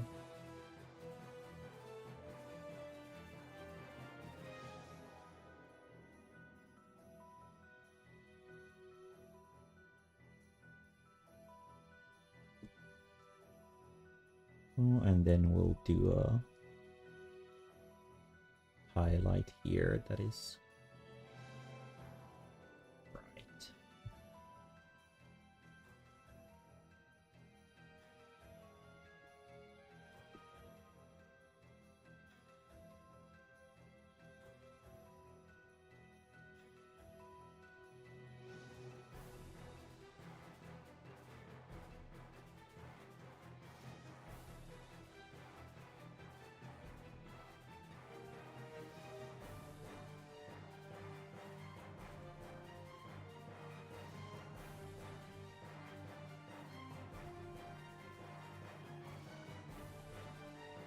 Greek yogurt, new flavor, coconut. It's full of coconut. Rammales. Which I wasn't expecting. I don't know what the fuck that is. I'm guessing the like flesh, coconut flesh. Is whatever rammale is supposed to be.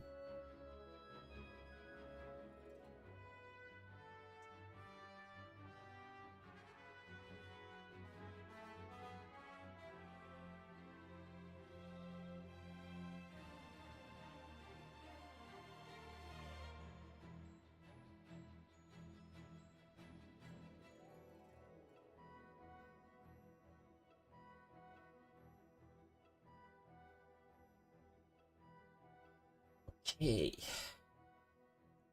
Oh shit. Do it like this.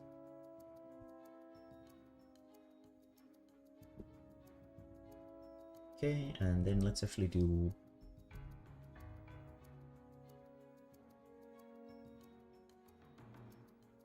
this for gold as well.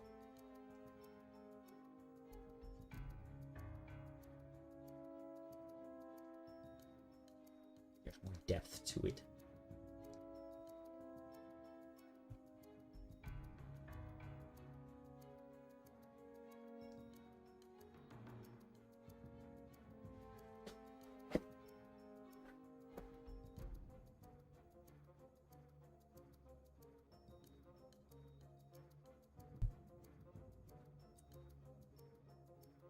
Okay, let's do these.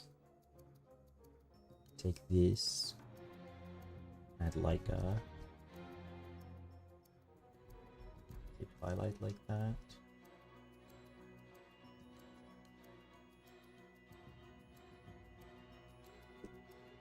Yeah, definitely better.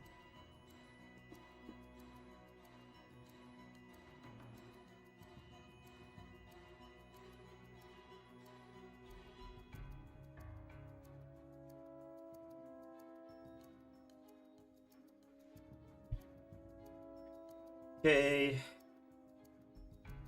Then I guess we'll do the patterns. So just go over the areas where we need it, and we need to hide this for now. And we're gonna do this. So we're gonna do this, this.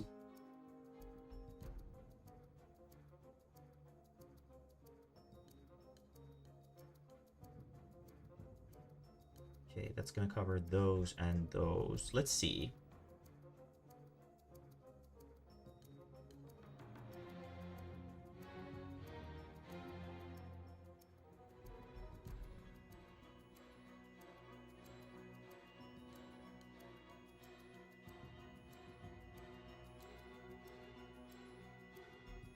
Do this. That's probably not possible.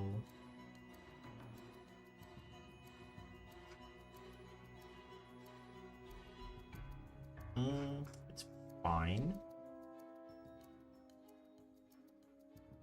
I don't think that touches any of the highlights over there. No, it doesn't. It does over here though.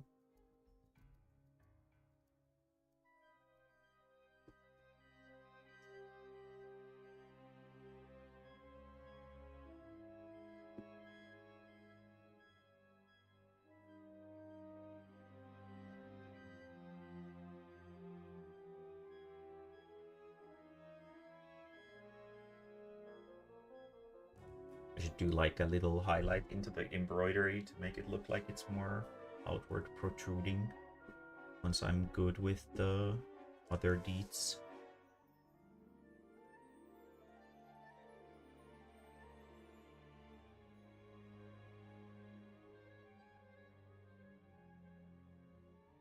I think this is the only area where the pattern is for this.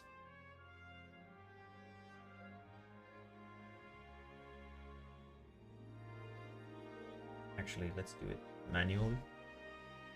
So we have the color right here that I want.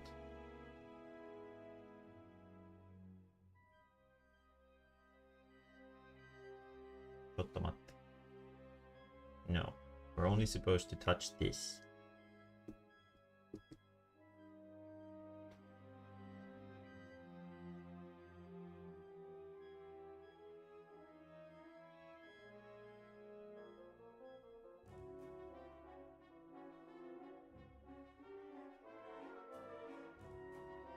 With the same way that we did the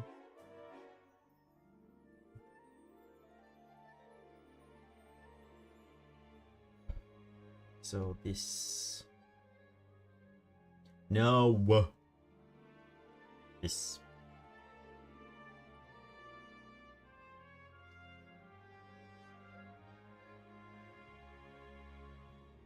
here we go, much better.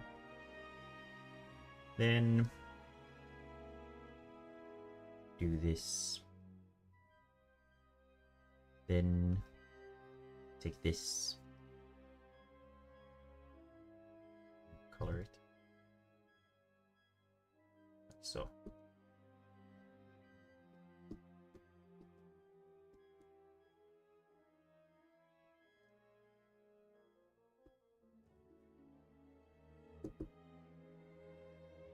Wait. What did we... What? Nani? What the fuck?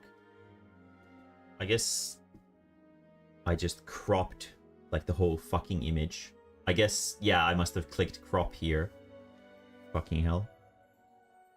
Oh, that's very cool of you, Clip Studio. Thank you very much. Let's do it again. There we go. This one. Gold. Yeah. Okay. Cool.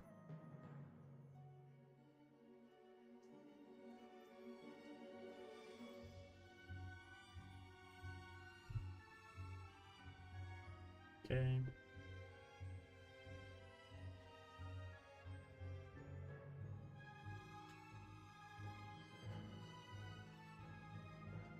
And right, there is a pattern for this and this as well, right here. And we're gonna do rasterize. There we go. And we shall do this. Do this. Tonal correction. Brightness.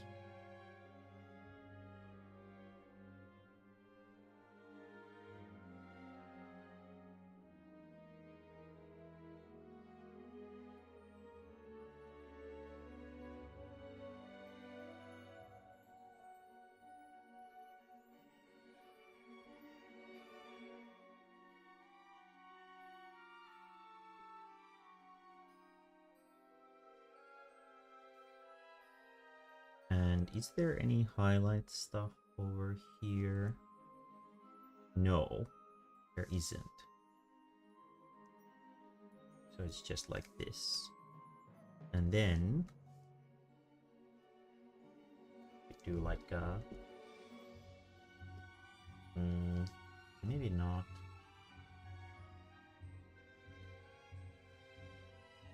Like a very slight fade out. Maybe not.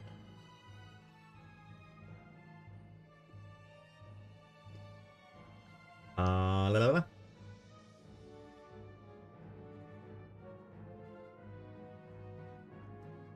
Then we have this,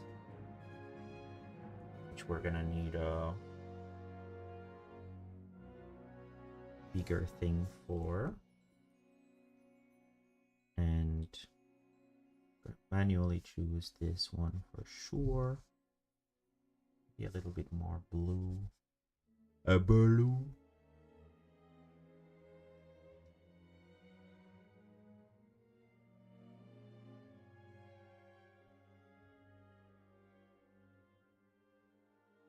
So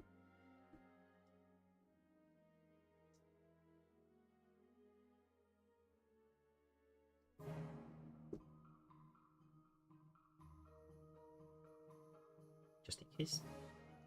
Then I choose this.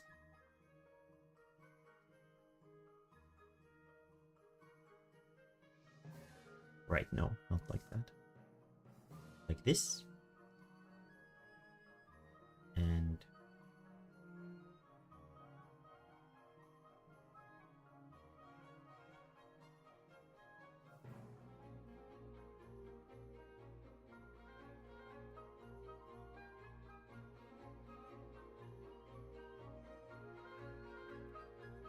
there we go.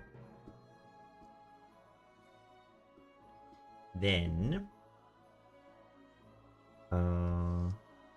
go to this and take a highlight color.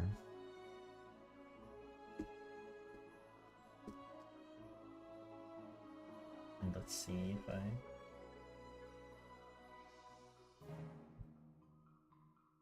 add like a manual highlight to some parts of the embroidery.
And then these. Oh, right. I don't actually have this layer on yet.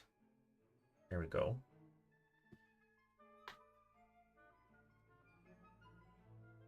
And actually do a thing for these as well. Some additional blue. Blue.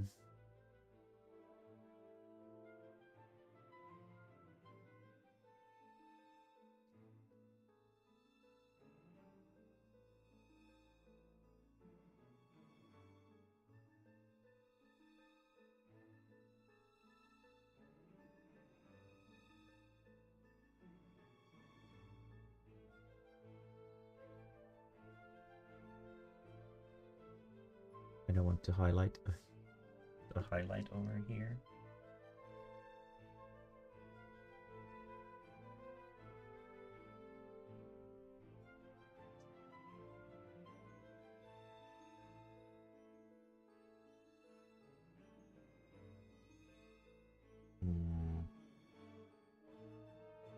Right, need to be over this one.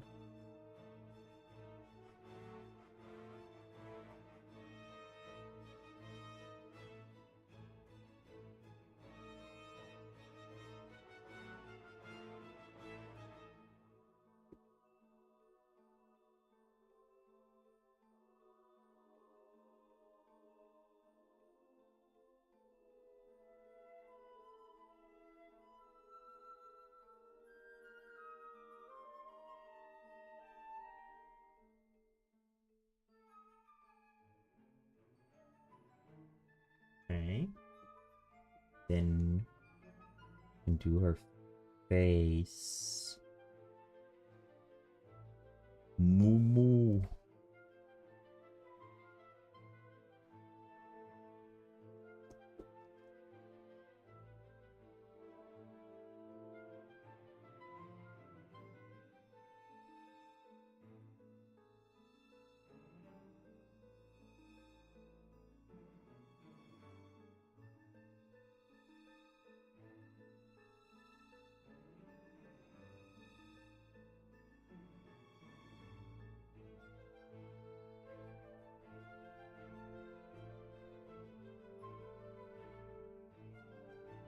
Rämmele is some sort of Lohja dialect, and it is these little flakes of coke. Okay. Kokoshiutaleet.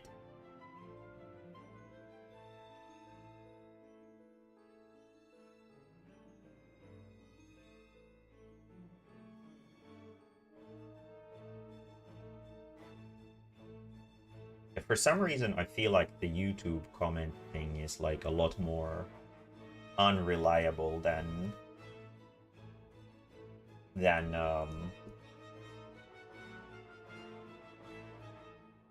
Twitch.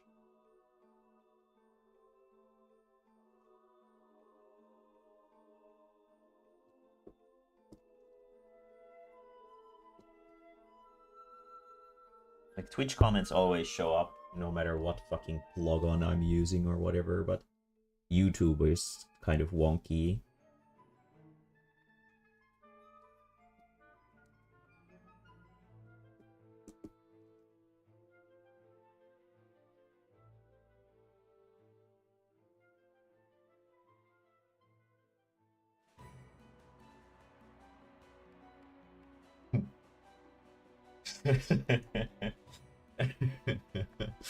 So badass, but she still has this fucking thing.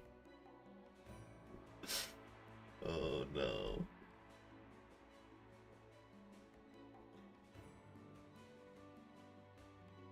Okay.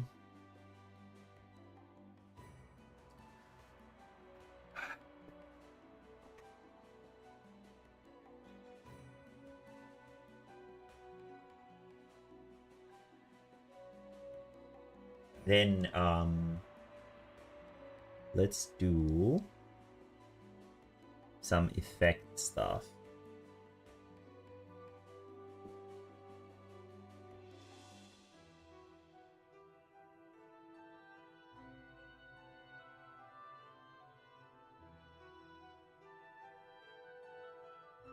Needs a shadow.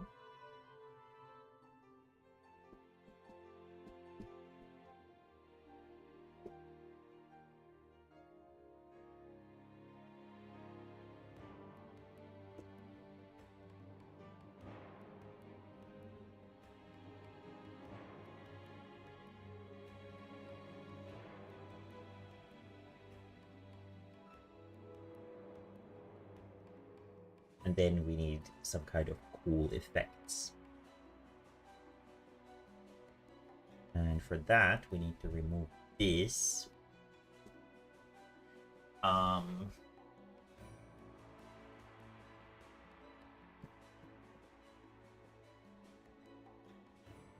Some paladin-like effects are some kind of light bullshit for sure.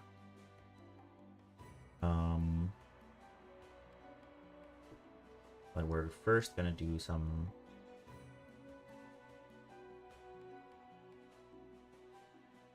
glow effects.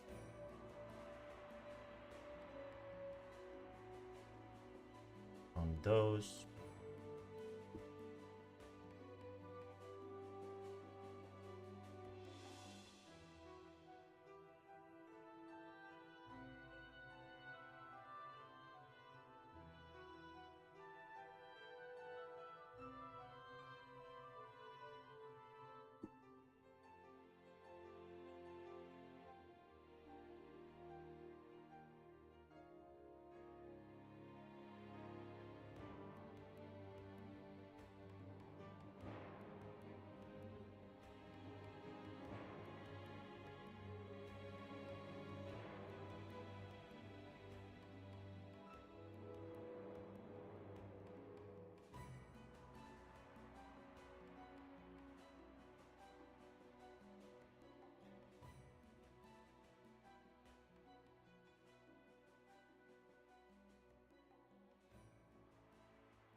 paladin with warrior weapon feel?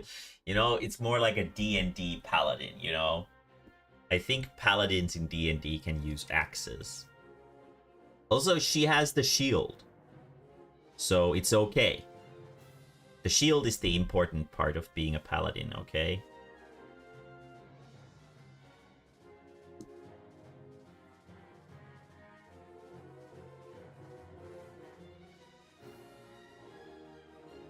Okay, so let's add some kind of holy bullshit around her.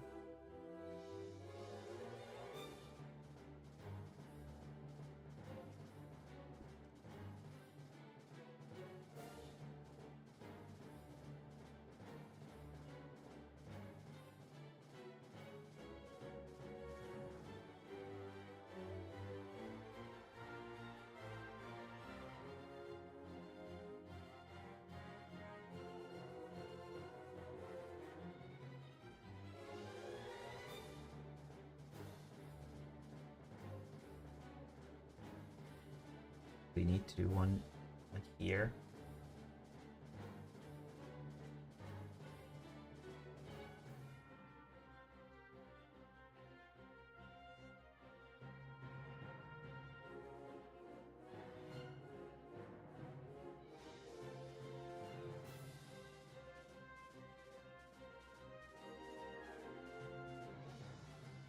This a little bit closer to like this.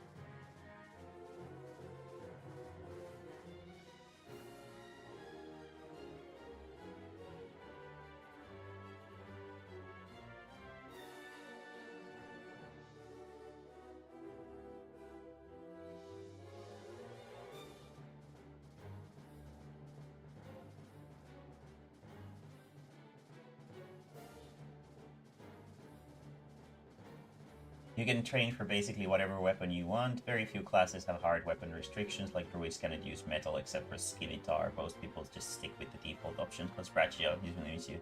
Yeah, that's what I kind of feel was the whole thing with D&D stuff in general is they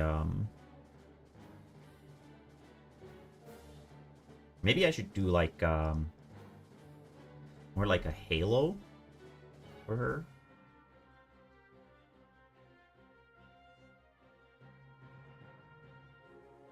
Not these, but instead more like a halo.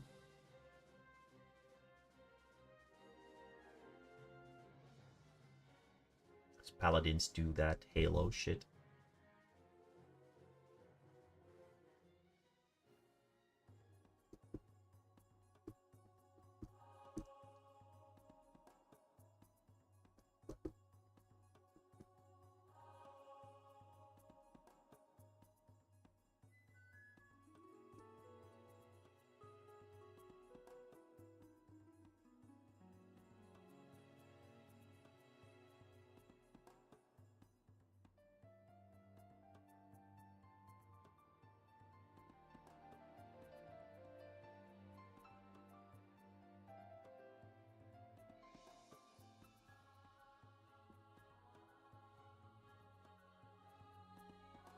And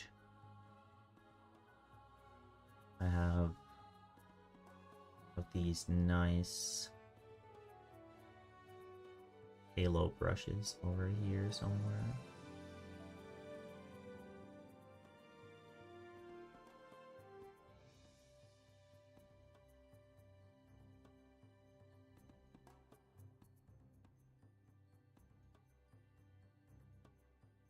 Let's do like a thicker one.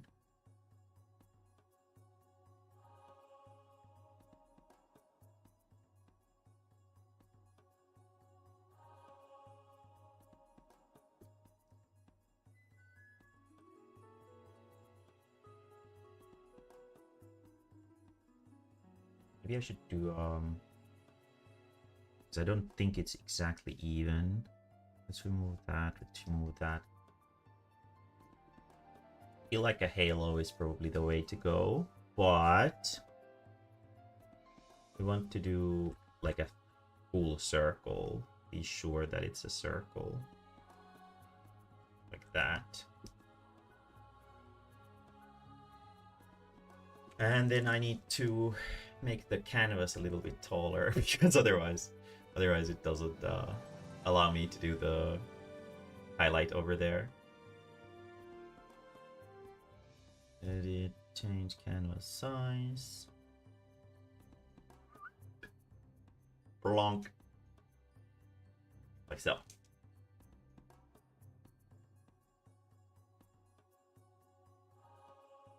Yeah, the mood tag is very important. You know. You know. You have to know that she's a cop. Now that we have more space, I guess we could do a bigger halo. Like a proper ring halo. Like this.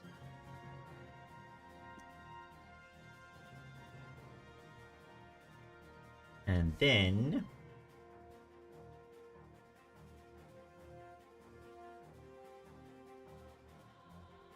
so like so, then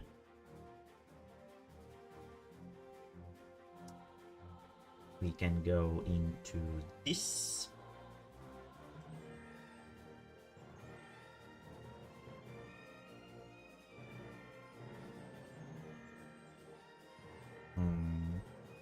Do I want it to be that big? I don't no, I think that's too big.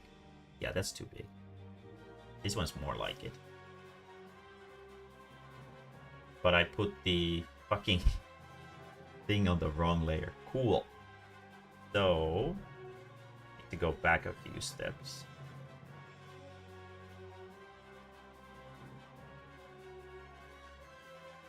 Oh, here we go.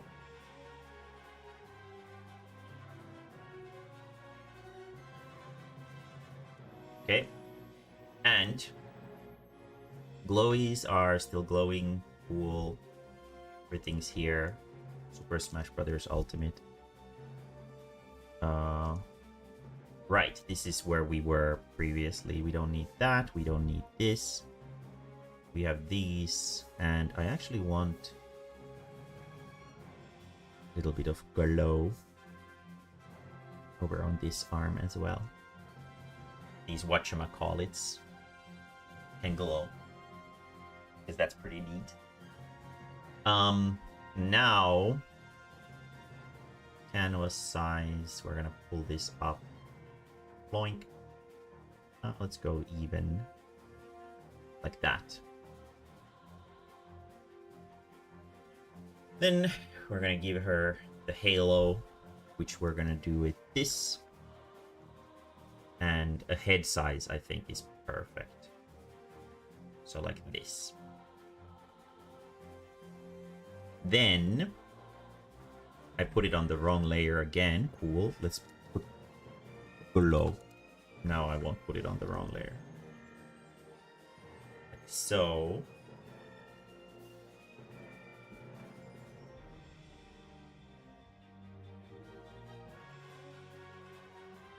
There we go. Then we're actually gonna hide the glow layer.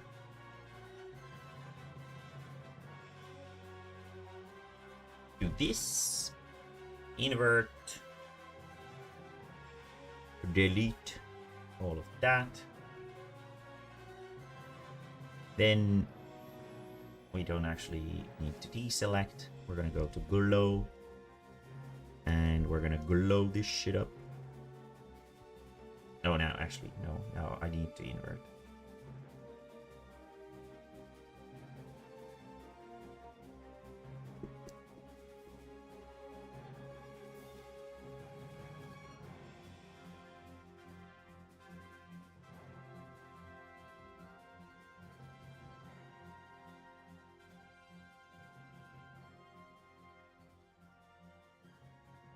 So, and then we're gonna take this color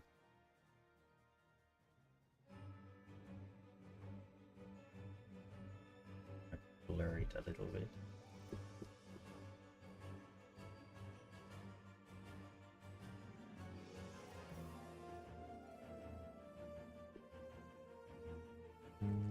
Maybe not. Kind of like the contrast, but do want these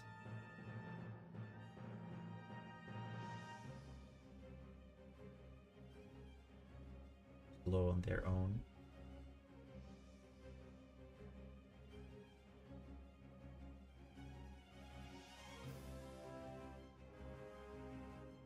Little end of pattern there. We're gonna have to fix manually.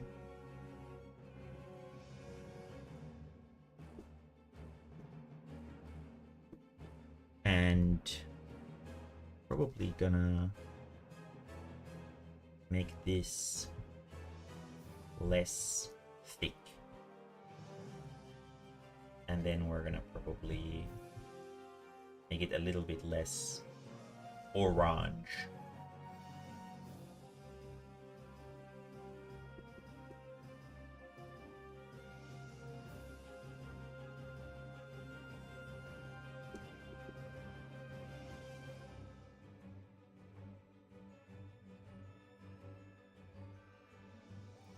Just gonna kind of mix those together. No one will ever know. And we're gonna combine not all of these, but those two.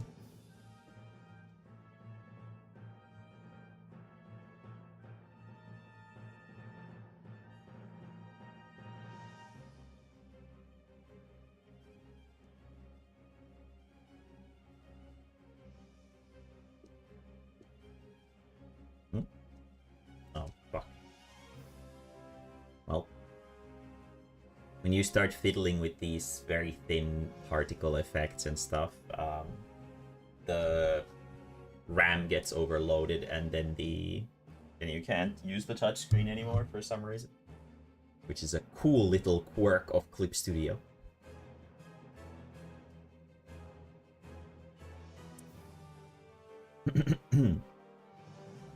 We'll do these little whatchamacallit glows.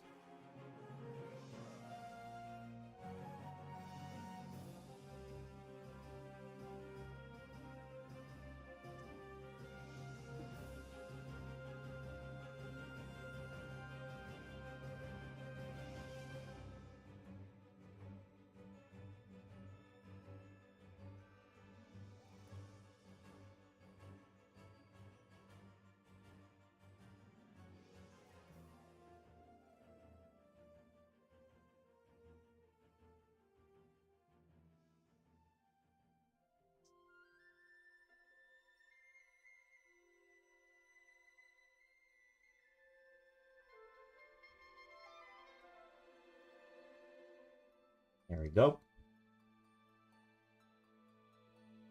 Now it's a little bit less sort of aggressive. Very cool. Let's add like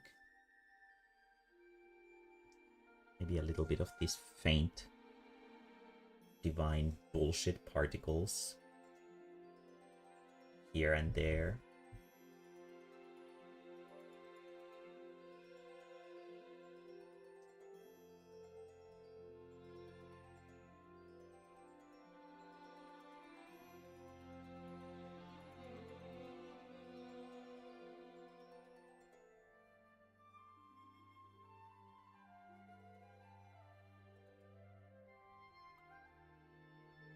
Divine pollen, since it's the season.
It's very hard to make a cow look good, like cool.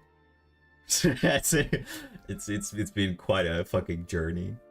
I've had to do so many revisions. Cows are not cool. She's okay. She's like pretty cool. She's like a pretty cool cow. She turned out alright in the end. But fucking damn it, cows are so hard to make look like they're not just squishy and friendly and boopable.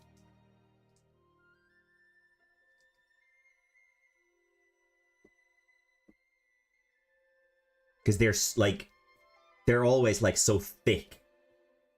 What's even the purpose of being a cow if you're not thick? So they have to be kind of sexy as well.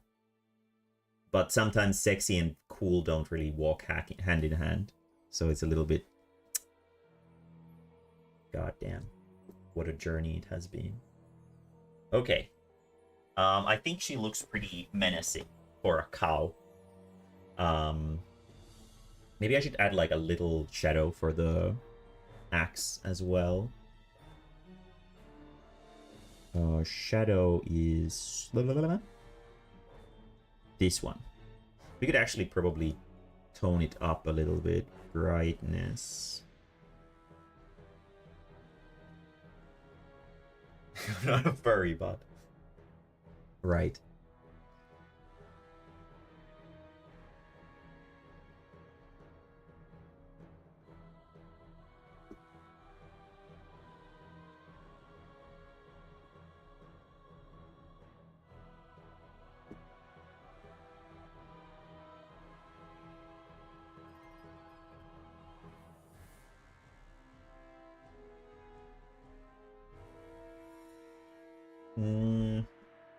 I don't think I need a shadow for that, because like floating in the transparency like this, it looks a little bit wonky, but once she's actually on the table, the D&D table, I think she's gonna look just fine.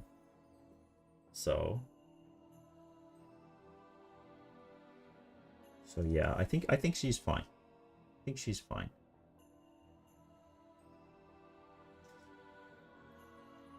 But yeah, like working with furry type of characters is always something like some specific animal species can be like really cool.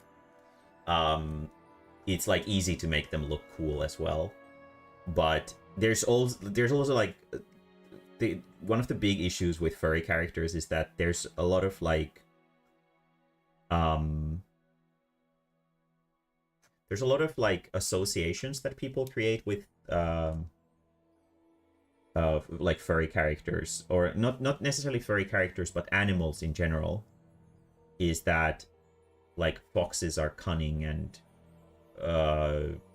cows are friendly or gentle, stuff like that, and just sort of trying to go against the associations is kind of tough for sure, because there's so much sort of groundwork that has already been done for people to see characters in a specific way.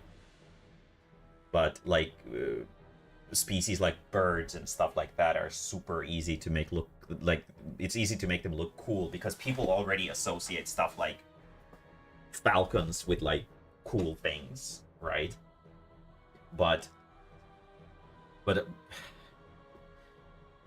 like, I don't know, there's just some of these fucking anthropomorphic or animal characters, I guess would be the proper way to say it. Some animal characters that are just difficult to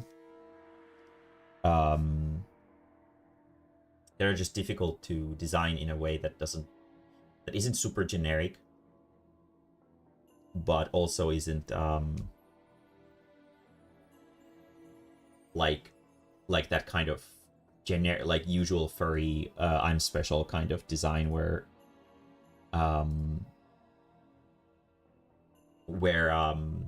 the way that we make our characters unique is by adding a rainbow gradient to it, which is fucking miserable, and I hate when furries do that. Like, I'm gonna add rainbow because it's gay. Like, yeah, okay, that's cool. Did you think of that yourself? Fucking, I don't know. It's like furry characters are like a treasure trove of insanely cool designs, like that you can make. But at the same time, that doesn't mean that people who make them are always good at designing things. And because of that, sometimes they end up looking fucking cursed as shit. And why also sometimes they're hard to make in a specific manner, which is for cows the big issue is the face. This snoot is so boopable. It's so snooty and soft looking and French shaped that like it's tough. Like you have to specific, like I had to tilt the head in a specific manner to make her look a little bit menacing. Because just looks like a friend from like every hat. Okay, she's good. Let's say that she's fine. I need to edit still. I still need to edit the nonsense sprite. This version to match the design of our new properly paladin-like cow. Which shouldn't be a whole lot of work considering what a shit doodle this is. I guess we could actually do it right now, since I kind of don't want to continue working on this stuff tomorrow. So what we're going to do is we're going to keep this open here so that I can get the details right. And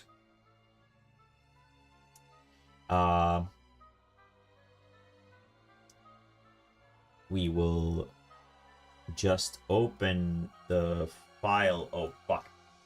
Well, now I have to delete the VOD for this. Did you guys see Tara's tits? Was it there for long enough where you could see her tits? God damn it. Probably have to delete the VOD for this.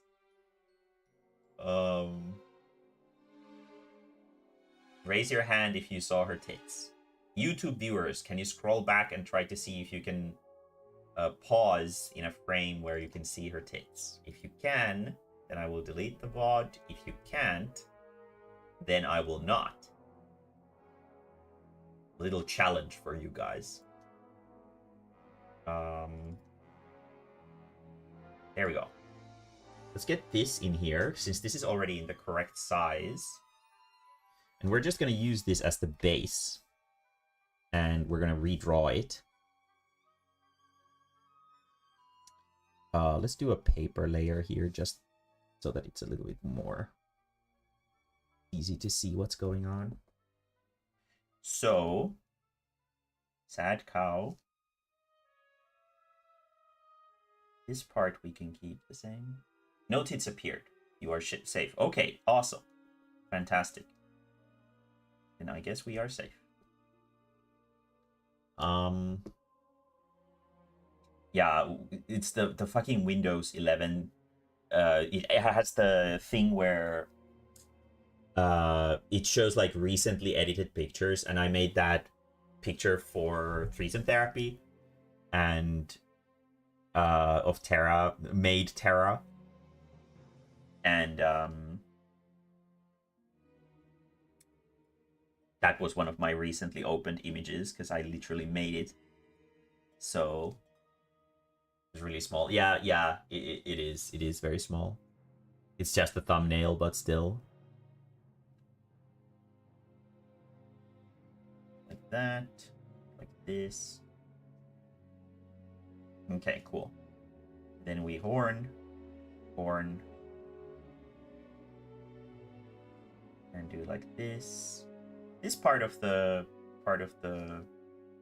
design is still about the same. And the most important part, it was there. Yeah, that's what I thought. Okay, well, Eccon managed to find it. Tech God managed to find it, so we will delete the VOD.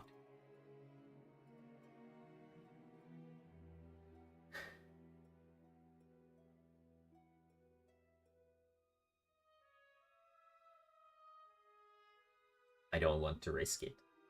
And also it will protect people from any potential spoilers just in case they're watching the VOD later. Moo. But we're gonna keep going until the end of the stream because it was there for such a brief moment that I don't think it's a problem.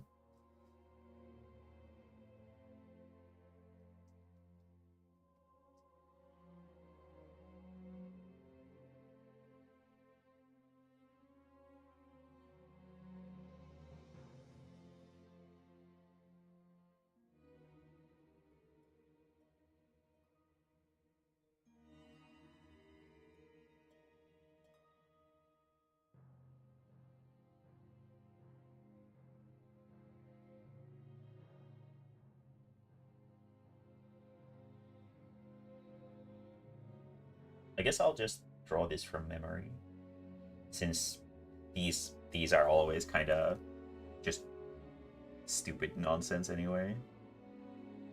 We have a little scarf here, like this, and she has a cape now.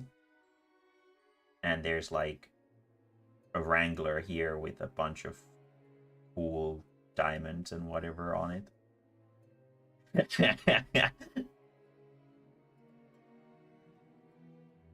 Oh, Yevsu said that it was there too, yeah. We'll remove the VOD, just to be safe. You guys who wanted to see the drawing of the stream saw the drawing of the stream anyway, so it's not that important. And cape. She has a cape which goes like this and like this and like this.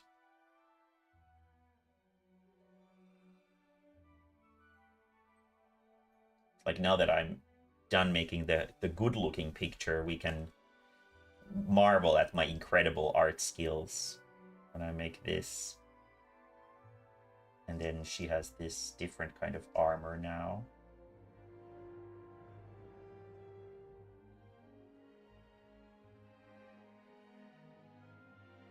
But her boobs are still huge. As all good things should be. And then she has these little extra sleeves here. Like this. Her arms are bare, except that they have these sleeves, but they don't have like armor on them. I feel like this kind of more like kind of subtle armor is better, like where there's only a chest piece. It looks much better than like the proper heavy armor, especially on like a design like that. Then there were like these stripes on her armor to emphasize her incredible boobage. Then we have her hands, her sad cow hands.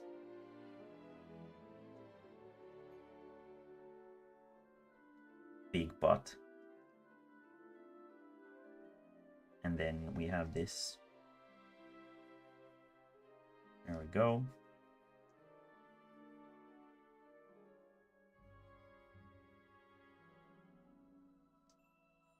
And these, and then the cow legs.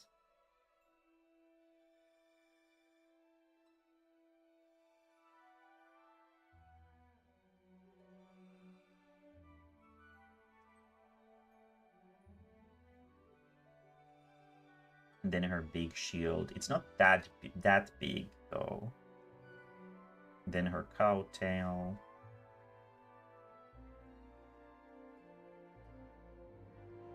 So we'll do it like this.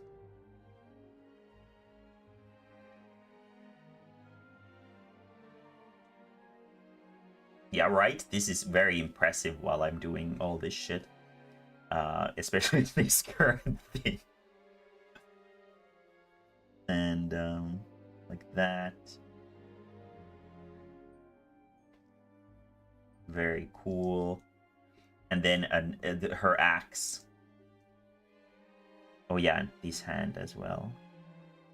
I think that's too many fingers. 1, 2, 3, 4, 5. There we go. And her axe. I guess we'll put it like here.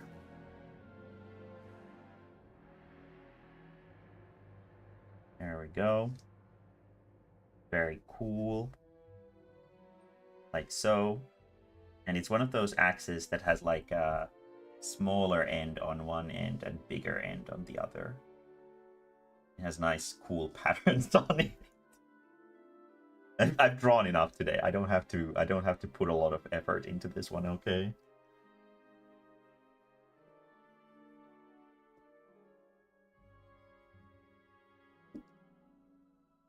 Oh yeah, and she has the butt feathers as well. Like this.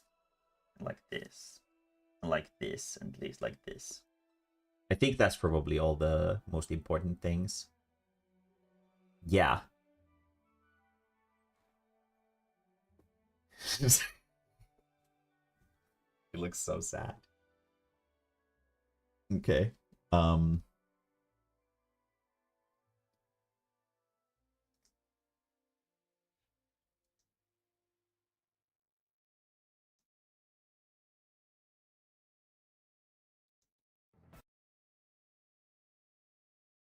Keeps putting me on Grand Blue Fantasy versus Rising.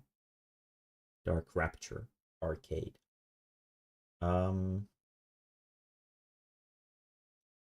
Let's do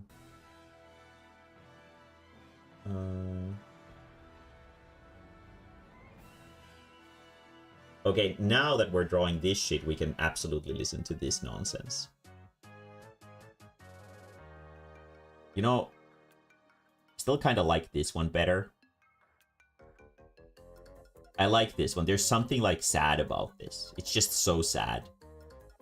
Maybe I'll just say in lore that she changed clothes. This is like her indoor clothes. Yeah. Or when she gets like divine protection, then her clothes change. Normally she's just this. Because I like this. This has like a charm to it. Like a really stupid charm to it. And the players have already seen this one. So I think we're gonna keep this. Yeah, that's what we're gonna do.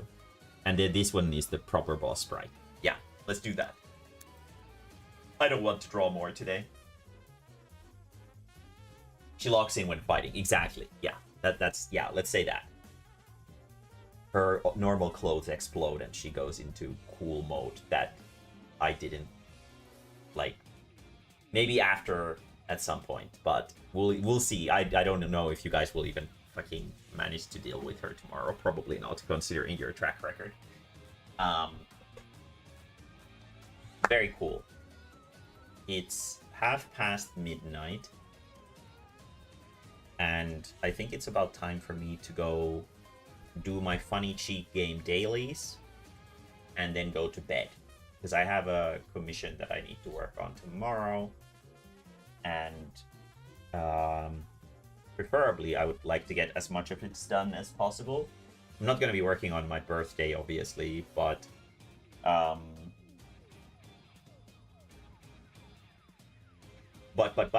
it would be nice to get it done before, so that I don't have to work on Monday either. Be nice.